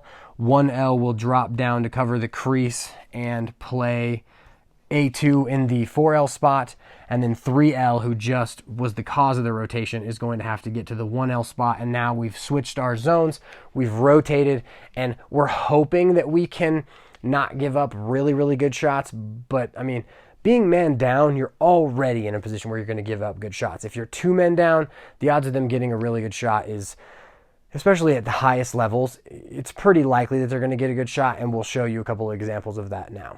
In this clip of Duke being 2 men down against Loyola, Loyola starts in a 2-3-1 and rotates into a 3-3. Duke does a pretty good job here of trying to maintain their zones as the ball's swinging at first, but then the player in the 6L zone thinks the 3L defenseman is going to go up to press Pat Spencer, and he rotates when he probably didn't need to. Then the ball moves once, and then at this point, no one is guarding the backside, so it gets skipped all the way through. They have a step down from about 12 yards, and it's a goal. The key thing to remember for this clip is, if you don't have to rotate, don't rotate. In our second clip, Duke is once again 2 men down, but this time against Towson. Duke rotates in a traditional 4-man style, but then once the motion starts, certain players do pass off in a zone tendency. As Towson moves the ball, Duke has to rotate pretty quickly, and they don't have enough players to cover so much ground, and Towson gets a nice look here, but hits the pipe. Once the ball enters again, Towson runs a simple 4-man top wheel, which puts additional pressure on Duke's 4-man rotation, and Towson scores. The key takeaway here is that a true 4-man rotation versus 6 players is never going to work very well. that, and don't be 2 men down. Now that we've got a good basic understanding of all of our defensive principles, whether we're man-to-man or zone, we're going to learn a tactic that can help us to cause frustration on the offensive end and hopefully take up, 15 seconds, 20 seconds of time. We could even cause a turnover. But so what we're going to do is we are going to jump the ball. And in order to jump the ball, we're going to find one of the less competent players on the offensive end, and we're going to have a specific player on our team who is going to anticipate them receiving the ball, and as they receive the ball, they're going to rush out, meet the player with the ball, kind of regardless of how far out they are, put a lot of pressure on them, and try to turn the ball over. So when we're thinking about jumping the ball, the first thing we have to make sure that we do is that we disguise the language that will allow the other team to figure out exactly what we're doing. We don't want this player to know that it's coming. So the one thing we want to totally avoid using as far as the language we use to tell them that it's going to happen or to instruct our team to make this play, we never want to use the number of the player who we are jumping, because for the most part, players understand the numbers that they have, and when they hear their own number, especially come out of the mouth of the opposing coach, they kind of know something's coming. So we want to avoid that at all costs. So the two ways that I like to make that call is I like to use either our player's number who I want to jump the ball, or the location on the field number that we have, which is that phone grid 1, 2, 3, 4, 5, 6, 7, 8, 9. And so for this example, we're going to mark M2 and say M2 just, he just doesn't have that great of stick skills. He's kind of had trouble catching and throwing today, whatever that is. And then what I would say is I would say 2 special, right? And so special infers that we are going to be special with the player standing in the 2 position, and we are going to have that player jump them. Now, our team has to acknowledge who that is going to be in our 5-man rotation or our house zone. Like if we're in a house zone, it makes sense because the player in the 2 spot is going to know that he needs to go and play the ball. Now, if we're on a big rotation, or say the ball starts, low right and we want to do it to A3, there may be some confusion. You just got to make sure that your players understand and know exactly who is going to be the player that is going to jump the ball, if we use language based on what part of the field they're going to be. The other way that we can do it is we can use language that uses our own numbers. So in this example, I would say, LSM special, right? And so this player, the LSM, whatever his number is, I would say his number and then special. Now, as they are playing, let's say in this play, A1 passes up to M1, M1 passes to M2, the LSM has to anticipate that pass. And so what I like to have our players do is I like them, before the play even really starts, before A1 even passes the ball, I like him to just kind of set up a little bit further towards the player so that when he's about to get the ball, he doesn't have to make as long of a run to get his stick on him when he receives the ball. So if he's starting here, now he doesn't really have very far to go. So as the ball moves once and the ball moves again, the LSM has to arrive at M2 with the ball, his stick in his chest, and hopefully, we cause a nice little turnover, or we cause the ball to hit the floor, and now we have the ability to go try to pick it up. Now, it doesn't always have to be a turnover. Sometimes this player just kind of, let's say he doesn't drop the ball. Sometimes having him just kind of like run away and have to actually free his hands can screw up the offense enough to where maybe it takes 10 seconds away. Maybe they have to kind of reset what they're doing. But the ability to kind of put pressure on one of the weaker players can easily cause turnovers, and it can also just kind of take the offense out of their rhythm. In this clip, Virginia's going to jump the ball with this player. I don't think that this was something where Virginia said that this player had to jump a specific player. It was more so a read that they were able to make in the event that Robert Morris started to play cat and mouse with any of the players. Now, as this player decides to jump the ball, notice how quickly all of the other players on Virginia's team immediately rotate to allow for that original player to jump the ball. Everyone on the defensive end has to be aware that we are going to jump the ball so that they are ready to rotate and fill the positions that they'll need to in the event that our opponents are able to move the ball like Robert Morris does here. The next thing that I want you to notice is how the short stick moves all the way through the defense so that they can reset up their house zone with the short stick on the bottom, and he actually ends up making an amazing check here and turns the ball over. Now we're going to move on to Duke's hybrid man-down defense. Duke's hybrid man-down defense combines a 5-man rotation on perimeter passes and then zones in whatever formation the players are in if an offensive player decides to carry from one position to another. Now, the reason why we would use any type of hybrid man-down defense is because as an offense sees how a defense is reacting, they're starting to think like, okay, where are we going to find our looks? And let's say, they're in a 5-man rotation. So when the ball's top center, they know that they're going to have a 3v2 on the bottom. Now, if we decide to zone, if they're doing a 4-man wheel, like we'll see in a minute, right as that happens, once this player gets the ball, now there's only going to be 2 players high. And so it will mess with the looks that the offense is thinking is going to come. Now, it doesn't always work extremely well. Sometimes it, doesn't work at all because we're man down, we've got less players anyway.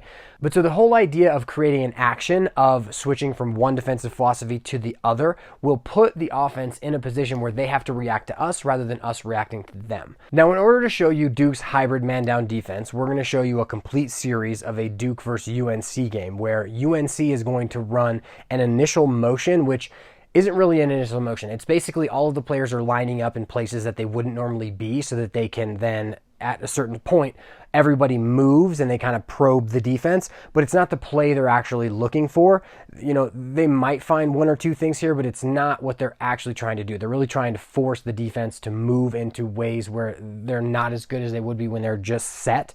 And then they're going to actually run their real play, which is a 4-man top wheel. And so what we'll see is UNC will swing the ball, they'll do their initial motion, they'll swing the ball again, and then they'll run a 4-man top wheel, which is one of my favorite man-up plays because it allows for so many different looks depending on what the defense does, and it'll really show how and why it makes reading harder if the defense changes what they're doing. And so we're going to start with A3 having the ball, and A3 is going to pass to A1. As he makes that pass, D2 moves out to play him, and then DM1 kind of spiders in, but we're all good here. Then A1's going to pass back to A3. DM1's going to move back out. D2 will move back in. And now we're going to do a quick swing, A3 to M3, M3 to M2, M2 to M1. Now, as this happens, we got to see our 5-man rotation. So DM1 spiders in, the LSM comes up, D3 comes over, D2 comes up, and then D1 is kind of getting out here because if the pass goes again, he's going to have to get down to A1. And as this happens, DM1 is getting inside to play A2, and the LSM is actually kind of going to get back down towards the back pipe because if the ball goes down here, he has to be covering the back pipe. Now, once the ball hits M1, UNC is going to run their initial motion, which is M1 is going to carry from top right to top center. M2 is going to cut from top center to the left pipe. A3 is going to move to the crease with a nice little crease cut, and then A2 is going to float out behind the dodge. Now, as UNC makes all these movements, Duke is going to zone, and so as M1 carries from top right to top center, D2 is actually going to pass him off and kind of stay in here and play A2. D3 is going to move up to play the ball. The LSM is kind of going to move back up to play the possible next pass after he kind of like passes off M2. DM1 kind of sits inside and stays here playing A3 and M2 on his cut. And then A1 kind of gets into this back pipe, and so D1 kind of comes up to play in space here as the ball is moving towards top center. But so they immediately go into their zone, and that's going to mess up any look that they would have, but I really don't think UNC was actually looking for that. But so now UNC is going to swing the ball. Now, after their initial motions, M1 is going to throw the ball to M3, down to M2, and then back up to M3. Now, as this happens, once the passes start again, now we are in our 5-man rotation. So on this first pass, the LSM is going to move out to play M3. On the second pass, D1 is going to spider in to cover the crease. D2 is going to get down. DM1 is going to go play M2. The ball is going to be passed right back up, and now the LSM is going to, on the pass down, the LSM is going to move in, and then he's going to come back out to play the ball. Now, as you see this, there's now kind of no zone, right? You can see that they're rotating, and the key is to watch D2 on the backside, because if D2 is in a zone that's top right, he's going to kind of come in to play A3, and so will D3. But because he's not in a zone, he's got to get back down to this pipe, because if you imagine a 5-man rotation moving, the way you recognize the rotation is the backside. Like, at the ball, it should be pretty still. There should be a player who's playing the ball. But on the backside, they should be switching players all the time. Once they're done with that short swing, now they're going to run their 4-man top wheel. So M3 is going to carry to top center, M1's going to fade to top right, A1 is going to cut the middle to the crease, and A3 is going to float out behind the ball carrier.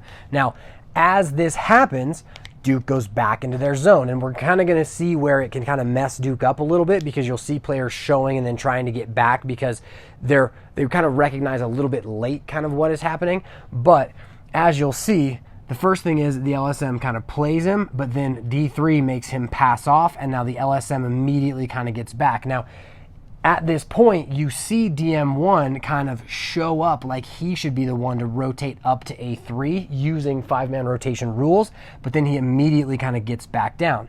Now, for our other players, now D2 actually will have to fill this zone up top. So as M1 fades and D3 leaves him, D1 has to rotate up to play M1 on his fade. Now, D1 is our final player, and as this player vacates his place on the crease and the LSM covers him and DM1 kind of rotates up to cover him, now D1 would be kind of alone or picking up A2, and he ends up kind of drifting back here to the back pipe so that all of the perimeter places are covered. Now, for this, I say that Duke runs a zone, but for the most part, when they're rotating in their 5-man rotation principles, they're going to end up in some kind of house formation. That's what I see most of the time. But other times, depending on where the movement starts from, it can look like a box in one zone, but it kind of just depends on the shape of the offense. But the rules maintain and stay the same.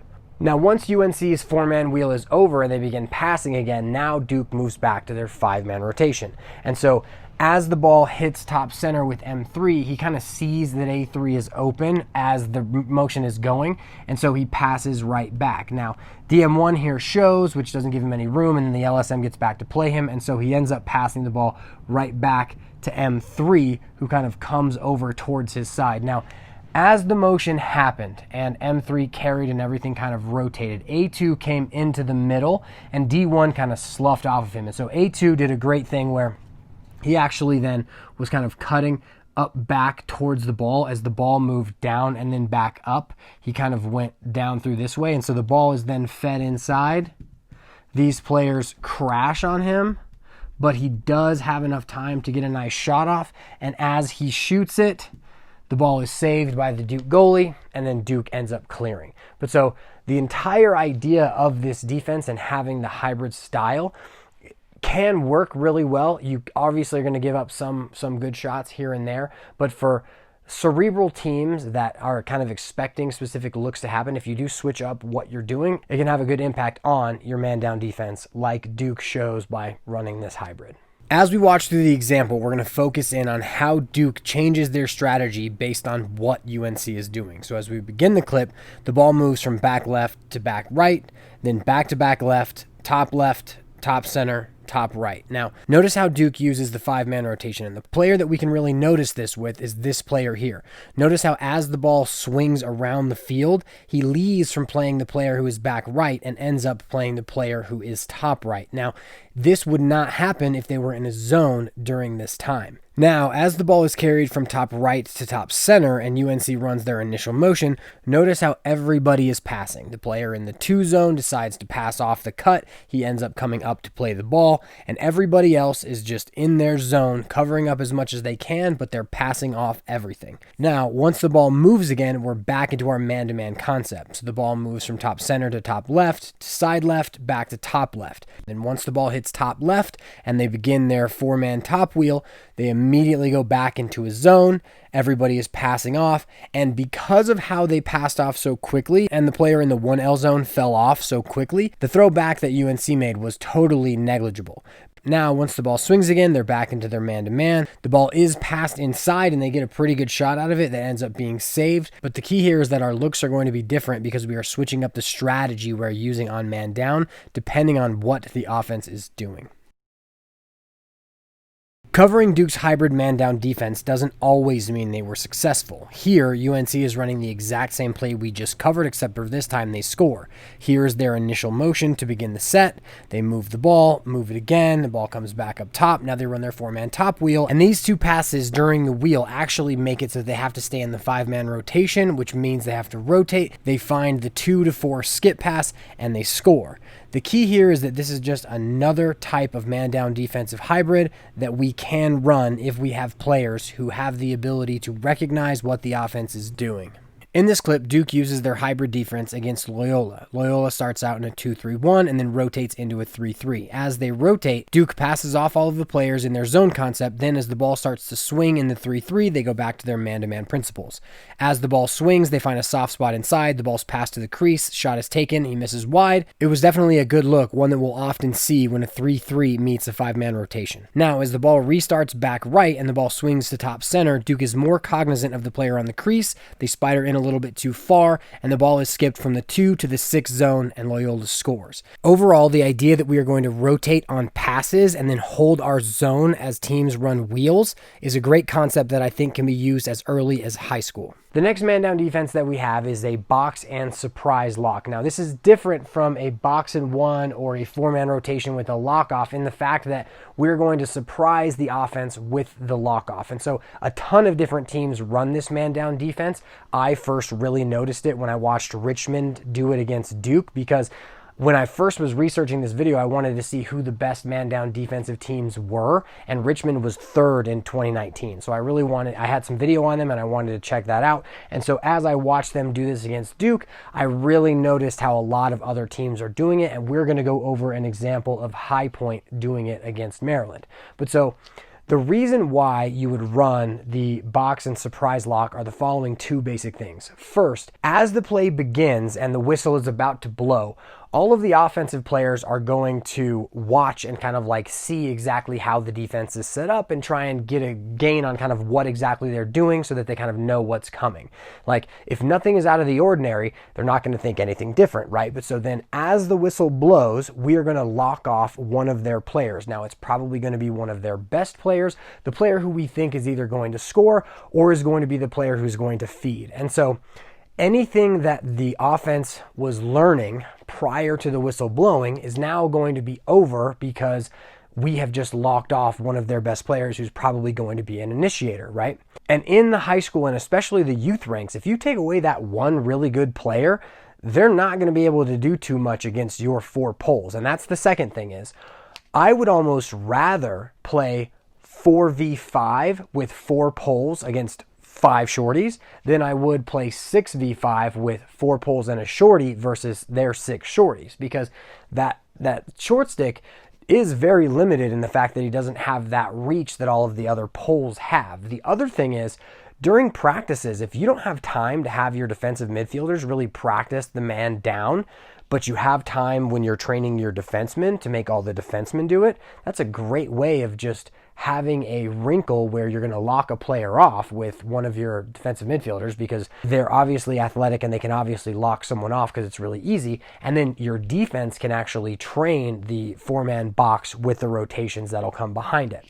And so now we're going to go over an example of High Point running this against Maryland. In our example of High Point versus Maryland, High Point wanted to lock off M2 up top. I want to say it was Connor Kelly. I'm not actually sure. But so what's going to happen is, as Maryland's kind of looking at this, they're kind of seeing, okay, they're probably in a house. They could be in a 5-man rotation based on how they're set up around the field. Now, as the ball begins with A1 side left here, and he passes the ball up to M3, to M2, to M1, down to A3, they're then going to run a 3-man wheel with A2, A3, and M1 on this side. We're going to get to that once we kind of reset the board. But so right as the ball is passed to M2 and then M2 moves the ball, DM1 immediately runs out to go lock him off. And so on this side, you see the LSM kind of play him, and then the LSM kind of gets in a little bit because now D3 can play M1 and D2 is coming out to play A3,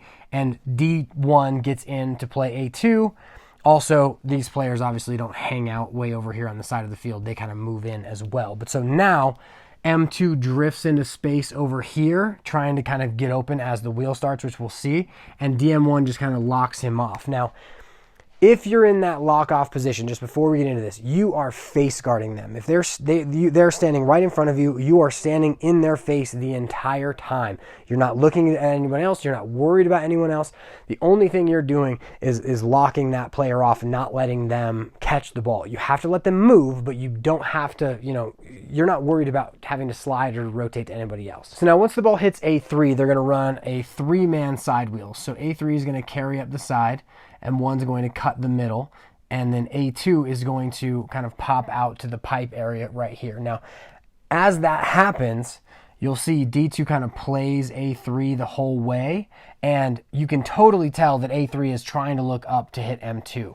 That's where his look usually is, and if he throws up to the top center where this player would usually be if he wasn't locked off, now he's got vision to see the whole field. I really love this place in the 3-3, and you can see that in any of the 3-3 videos. Now, because he doesn't have that ability, he then pulls D2 out and then throws back to A2. Now, here's where it gets into the box versus 4-man rotation aspect of the box and surprise lock. Instead of just automatically rotating D1 over, D1 actually shows into space here and allows D2 to get back down to him. And so now you've got A2 here with the ball, and that's totally not what they were thinking was going to happen based on how they began the play. Like, I'm sure that they thought they were going to run this 3-man side wheel, throw up to top center, and then he could have his looks through. Now, what ends up happening here is the ball is then just passed back up to A3, across to M3, and now if you can envision the box moving from out here and then back, a bunch of space is created inside for M1. And so as the ball swings, D2 has to come back inside, and as he does that, he's just not quite quick enough, and the same thing as kind of that Duke play happens, where as the ball is then thrown inside and it's covered up pretty well, the player drops it and ends up kind of scooting around on the floor for a while. Then Maryland actually picks it back up, but by the time they get back up into their series, there's not enough time left in the man up, and they kill the penalty. Before we get into the High Point versus Maryland example, I want to show you Maryland versus Towson to show exactly why High Point decided to lock off the player who was top center. Notice that as the ball swings to the bottom right, Maryland runs a 3-man wheel and then immediately throws the ball to top center. Once the ball is top center, this player has the ability to throw relatively easy passes to any other offensive location on the field. Here, he throws right back to a nice step down on the right side. Now, in our example of High Point versus Maryland, notice that once this player passes the ball, the High Point player immediately runs out to face guard this player. As they run their 3-man side wheel, now there's no way for them to throw up to top center to have all of these great looks. The ball is thrown back down to the pipe, back up to the wing, across the field, and then into the crease where the player drops the ball. I think the main key here is not that we know what our opponent is going to do and therefore we know which player we're going to lock off. It's more of the fact that we don't think our opponent has taken the time to understand how to attack 5-on-4 without one of their best players. If we could locate one of their best players and lock them off during their man up, it's definitely going to take them out of what they're trying to do. Another really quick thing that I want to point out that I didn't as I went through this is that as A3 is passing the ball to M3, DM1 actually kind of sits in here and almost tries to interrupt the play. That's another thing we were trying to figure out with our youth team here, is we were trying to figure out how to have him go lock someone and then actually get back into the play to play even, right? If you lock him off and he leaves the play, if then he's out of the play, you can then pull your player in and play 5v5, but then lock him off if he comes back in. It's kind of a tough thing to decipher, but a lot of times you'll see a player who's locked off. If the offensive player is close enough to the play, they'll actually try and stay in the play and kind of disrupt the pattern anyway, even though they're also locking a player off. In our first example, we actually get an interesting situation where the refs actually blow the whistle, then blow it dead. And you can tell that the player who is going to go lock off the lefty attackman is kind of frustrated because Richmond tipped their hand by moving out to lock him off and then play stopped again. But you can also tell that this player is very frustrated because he knows he's going to get locked off. Now, as they play, the locked off player goes to move towards the midline. And as he does that, the player who's locking off actually gets a nice check on the ball. He doesn't cause a turnover, but it's definitely a circumstance where he could have caused a turnover. The ball swings around, Mount St. Mary's takes a shot, he hits the side of the net, and they kill the penalty. In this next example from the same game, Richmond once again moves to lock off this lefty attackman. Now, because of the lock-off, this player moves out to the side of the field, and Mount St. Mary's sets up a 5 on a die to attack the 4 poles. Now, once the locked-off player is on the edge of the field, that does free up the player locking him off to actually move in to play in a 5-on-5, because the player that they locked off is standing at the edge of the field and is no longer dangerous. This isn't something that you always want to do, but it is kind of a fun little tactic that can mess with the man-up offense. Now we're going to go through all of the ideas that happen when we actually get the ball, whether it's a save, whether it's a turnover. What do we want to do and how do we want to think when we get the ball when we're man down? So the first thing that we have to discuss is time. We want to make sure if we gain possession of the ball that we use up enough time so that we get our penalized player back on the field and we're no longer man down. That doesn't necessarily mean that we don't actually want to attack their goal, because there's actually a really cool little thing I'll show you here in a second. That means we actually probably should push transition, but the bottom line is we want to make good decisions. We want to take as much time off of the clock first. Next, we can think about all of the other kind of theories that we'll go through. The first thing that we want to try to do if we are man down and we're trying to clear the ball is, if we want to get the ball to the other end of the field, we want to get up and out early. In no way do we want to allow the riding team to get upfield and be able to kind of push us back. So in the event that, say, A2 here has the ball, and let's say he takes his shot from, 15 yards, and it gets saved, right at this point in time, whoever was playing this player should break upfield right away. And as he breaks upfield, hopefully, if we can get up and out quickly, once he gets the ball, now we're turning upfield and riding. Now, in this example, Virginia causes a turnover and the goalie immediately gets the ball. Now, what we want to focus on here is how they immediately leave to clear, because as everyone is running upfield, it's very hard to turn a player back when you are also running full speed upfield. Now, as this player crosses midfield, he notices that he has a trailer and immediately throws it back to him. Another thing we didn't mention earlier, but if we do cross the midline, we need to be ready for a double, because on our offensive side, they're going to have 2 more players than we do, 1 field player and the goalie. Some teams may elect to have the extra player just stay inside and be a slide that's ready, but others will absolutely move out to double the ball. Another really cool thing about getting up and out early, even if you're not up and out early, honestly, is that within man-up offenses, a lot of times attackmen are going to be up top like you see here. And a lot of times coaches do not want their attackmen going to the defensive end, even if they are man-up. Because then if the penalty does expire and now they're caught on defense when we're even, they're definitely a big liability. But one really cool thing you'll see sometimes is, let's say A3, he actually ends up running with D2. One thing you'll notice is that once he hits the midline, he falls off. He doesn't follow him. And now we have a fast break because their attackman who was up top, who should have been riding, who should have crossed and told a midi to stay on defense, didn't. And now we actually have a fast break going our direction because the attackman didn't cross.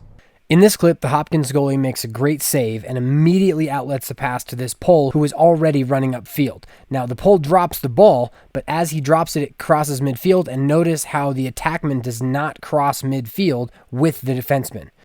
In the event that we can't get up and out early, the next person we're going to look to is our short stick defensive midfielder as a punt returner. And a punt returner is essentially a player who's athletic enough to run by multiple players and get up and out into the offensive end. Now, the first place we want to look for this player after a save is made is right in the middle of the field, right? If the goalie can catch it and then deliver a ball right to the middle, right in front of him, quick, easy pass, and then this player can turn upfield and run the ball out, that's what we want to do. And the quicker we can do it, the better, because we don't want to allow them to set up like we mentioned earlier. Now, in the event that we have a punt returner, a player that's this athletic, we also have another tactic in the event that we can't get him the ball early. And so what's going to happen here is, if the goalie still has the ball, obviously the riding team's going to be all up in his face.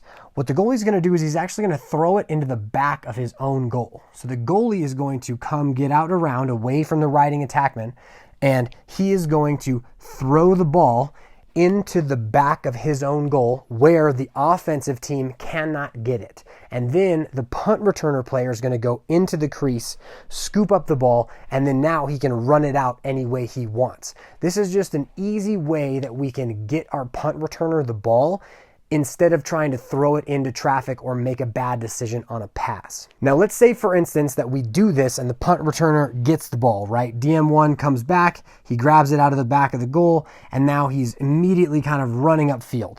And let's say that the attackmen and the midfielders do a great job to prevent him.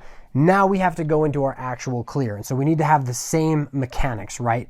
We've got to have a player who bananas out, goes kind of box side, goes off box side, and we spread the field so that multiple players can't cover one player. I mean, so now we're even, right? So now we want to make sure that even as the punt returner is going, we want to make sure that everybody is spread out because we are now even with them. And if everybody is covered, now we have a one-on-one somewhere, could be with the punt returner. But if he got doubled and he has to pass it, that's kind of, we're going to fall into our clear.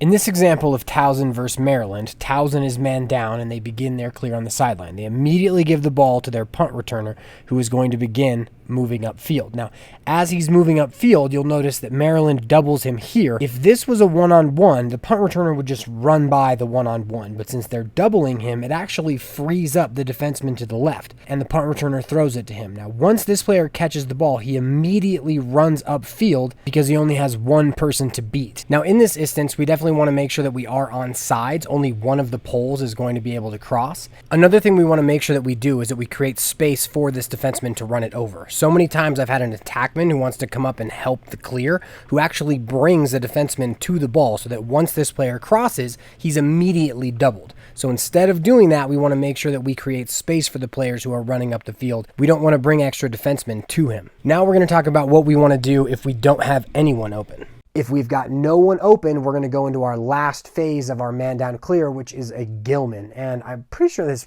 applies to Gilman School. Let me know in the comments if it does. But a Gilman is essentially something where if this player has the ball, everybody is covered. He's actually going to throw the ball all the way up and into a corner of the field here. And what we're trying to do here is we're just basically saying that our attackman, A5, has a better athleticism and has better ground balls than this defenseman here, and now we can at least fight for the ball there.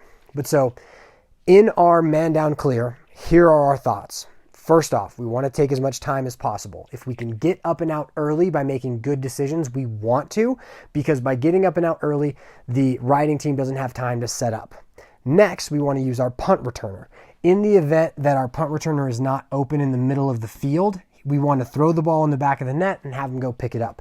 As a punt returner is going up and moving upfield, we want to make sure that we are still setting up the clear. It's not up to him to just run the ball out, because if everyone else kind of just sits inside, now he's playing 1 versus 6 versus 1v1 or 1v2 because everyone else is active in the clear. And in the event he does get doubled, he has to have people he can throw back to.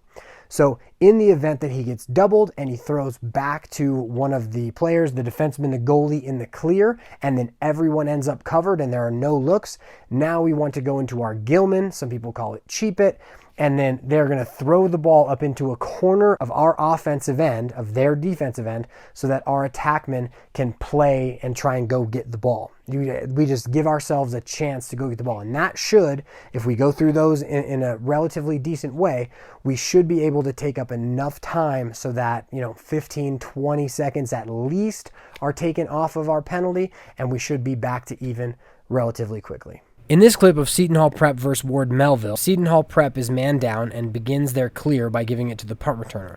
As he moves upfield, he's met with a hard ride and struggles to beat even the first player. Now, as he does beat him, he is met with another player and doesn't throw to the pole, perhaps because this pole might not have the best handles, or he saw this riding player moving towards the pole. Now, for those of you who saw this player who is just standing there not doing anything, this is completely unacceptable on our man down clear. Even though we're giving it to our punt returner and he may have run it out against 18 other teams, you still have to be in the play so that if he gets in trouble, he can use you in the clear.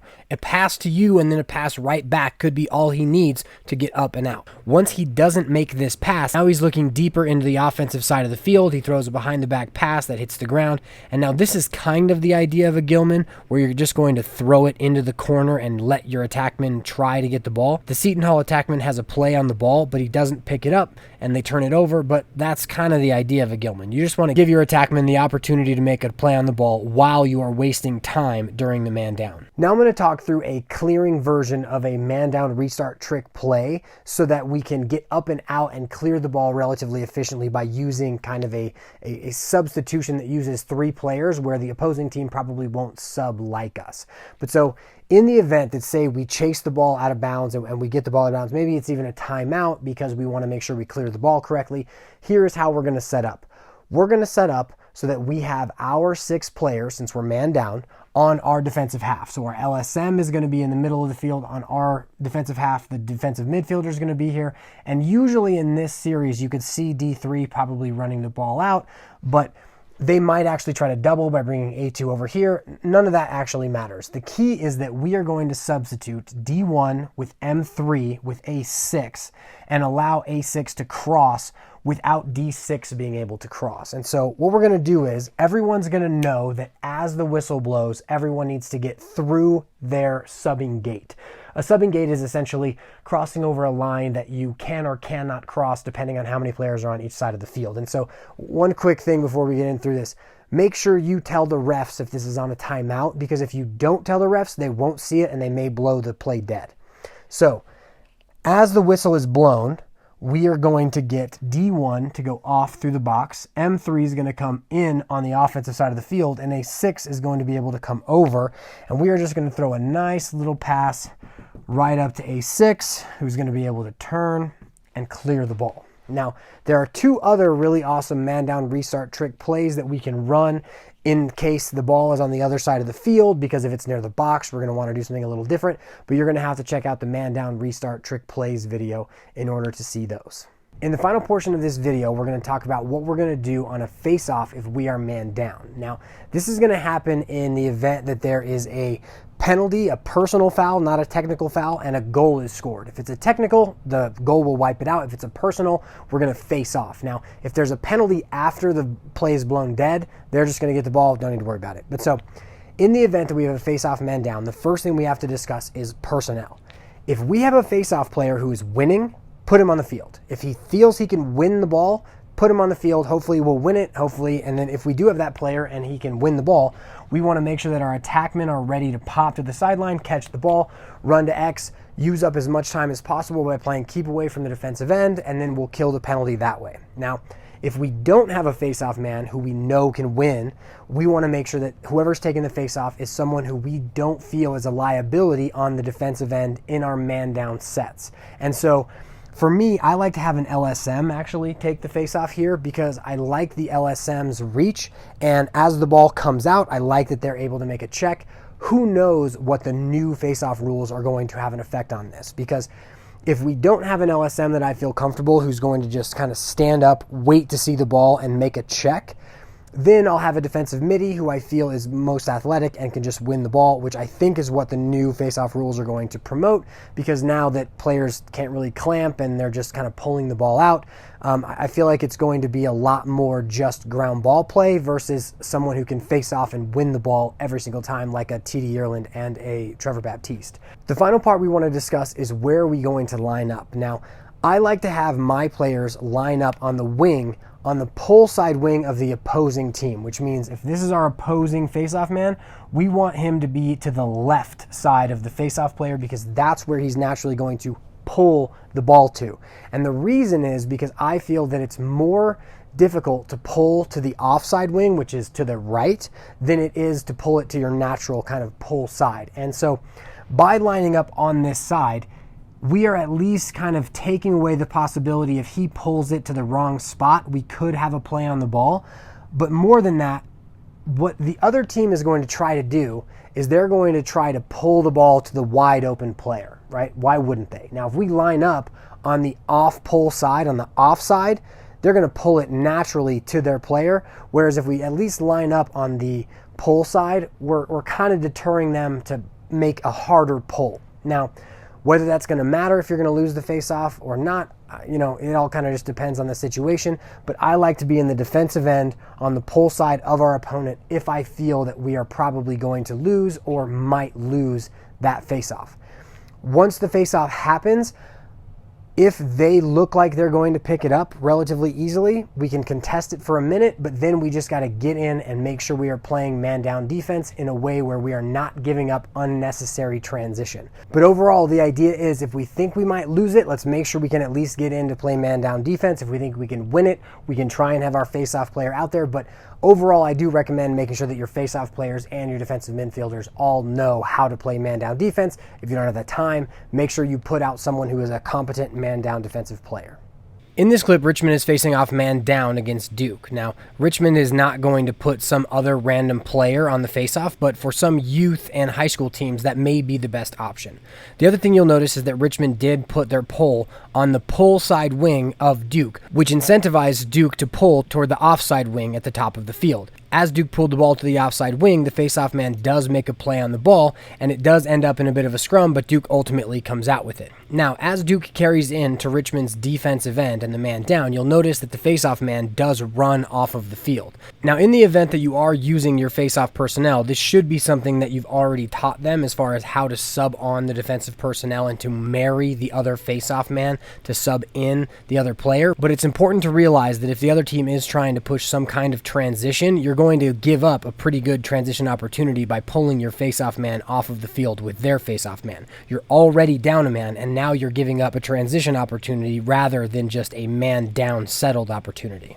Thanks for taking the time to watch this video. I hope that you enjoyed it. Definitely let me know what you guys thought down in the comments section. I hope that after watching this, you feel more competent about how you understand man down defense and feel that you can make the best decision for your team. Make sure to check out the brand new POWLAXmastercoach.com where you can now watch, support, and download all of the POWLAX content. We're kind of getting away from the Patreon third-party stuff. I built an entire website dedicated to all of the POWLAX content that you can now actually support for $5 a month and download all of the content in a much easier to navigate and view way. So definitely check out POWLAXmastercoach.com. Also, if you'd like to support the channel, check out the POWLAX Teespring store where you can buy a bunch of POWLAX merch and show your support in your local community. Finally, make sure to follow POWLAX on all types of social media. We've got a TikTok, Facebook, Instagram, Twitter, LinkedIn. We like to post at least once a day, maybe twice. Sometimes we kind of miss a day here or there, either way. But so make sure to follow us on all of social media to stay involved. And I hope you guys enjoyed the video. Have a good one. I'll see you guys in the next one.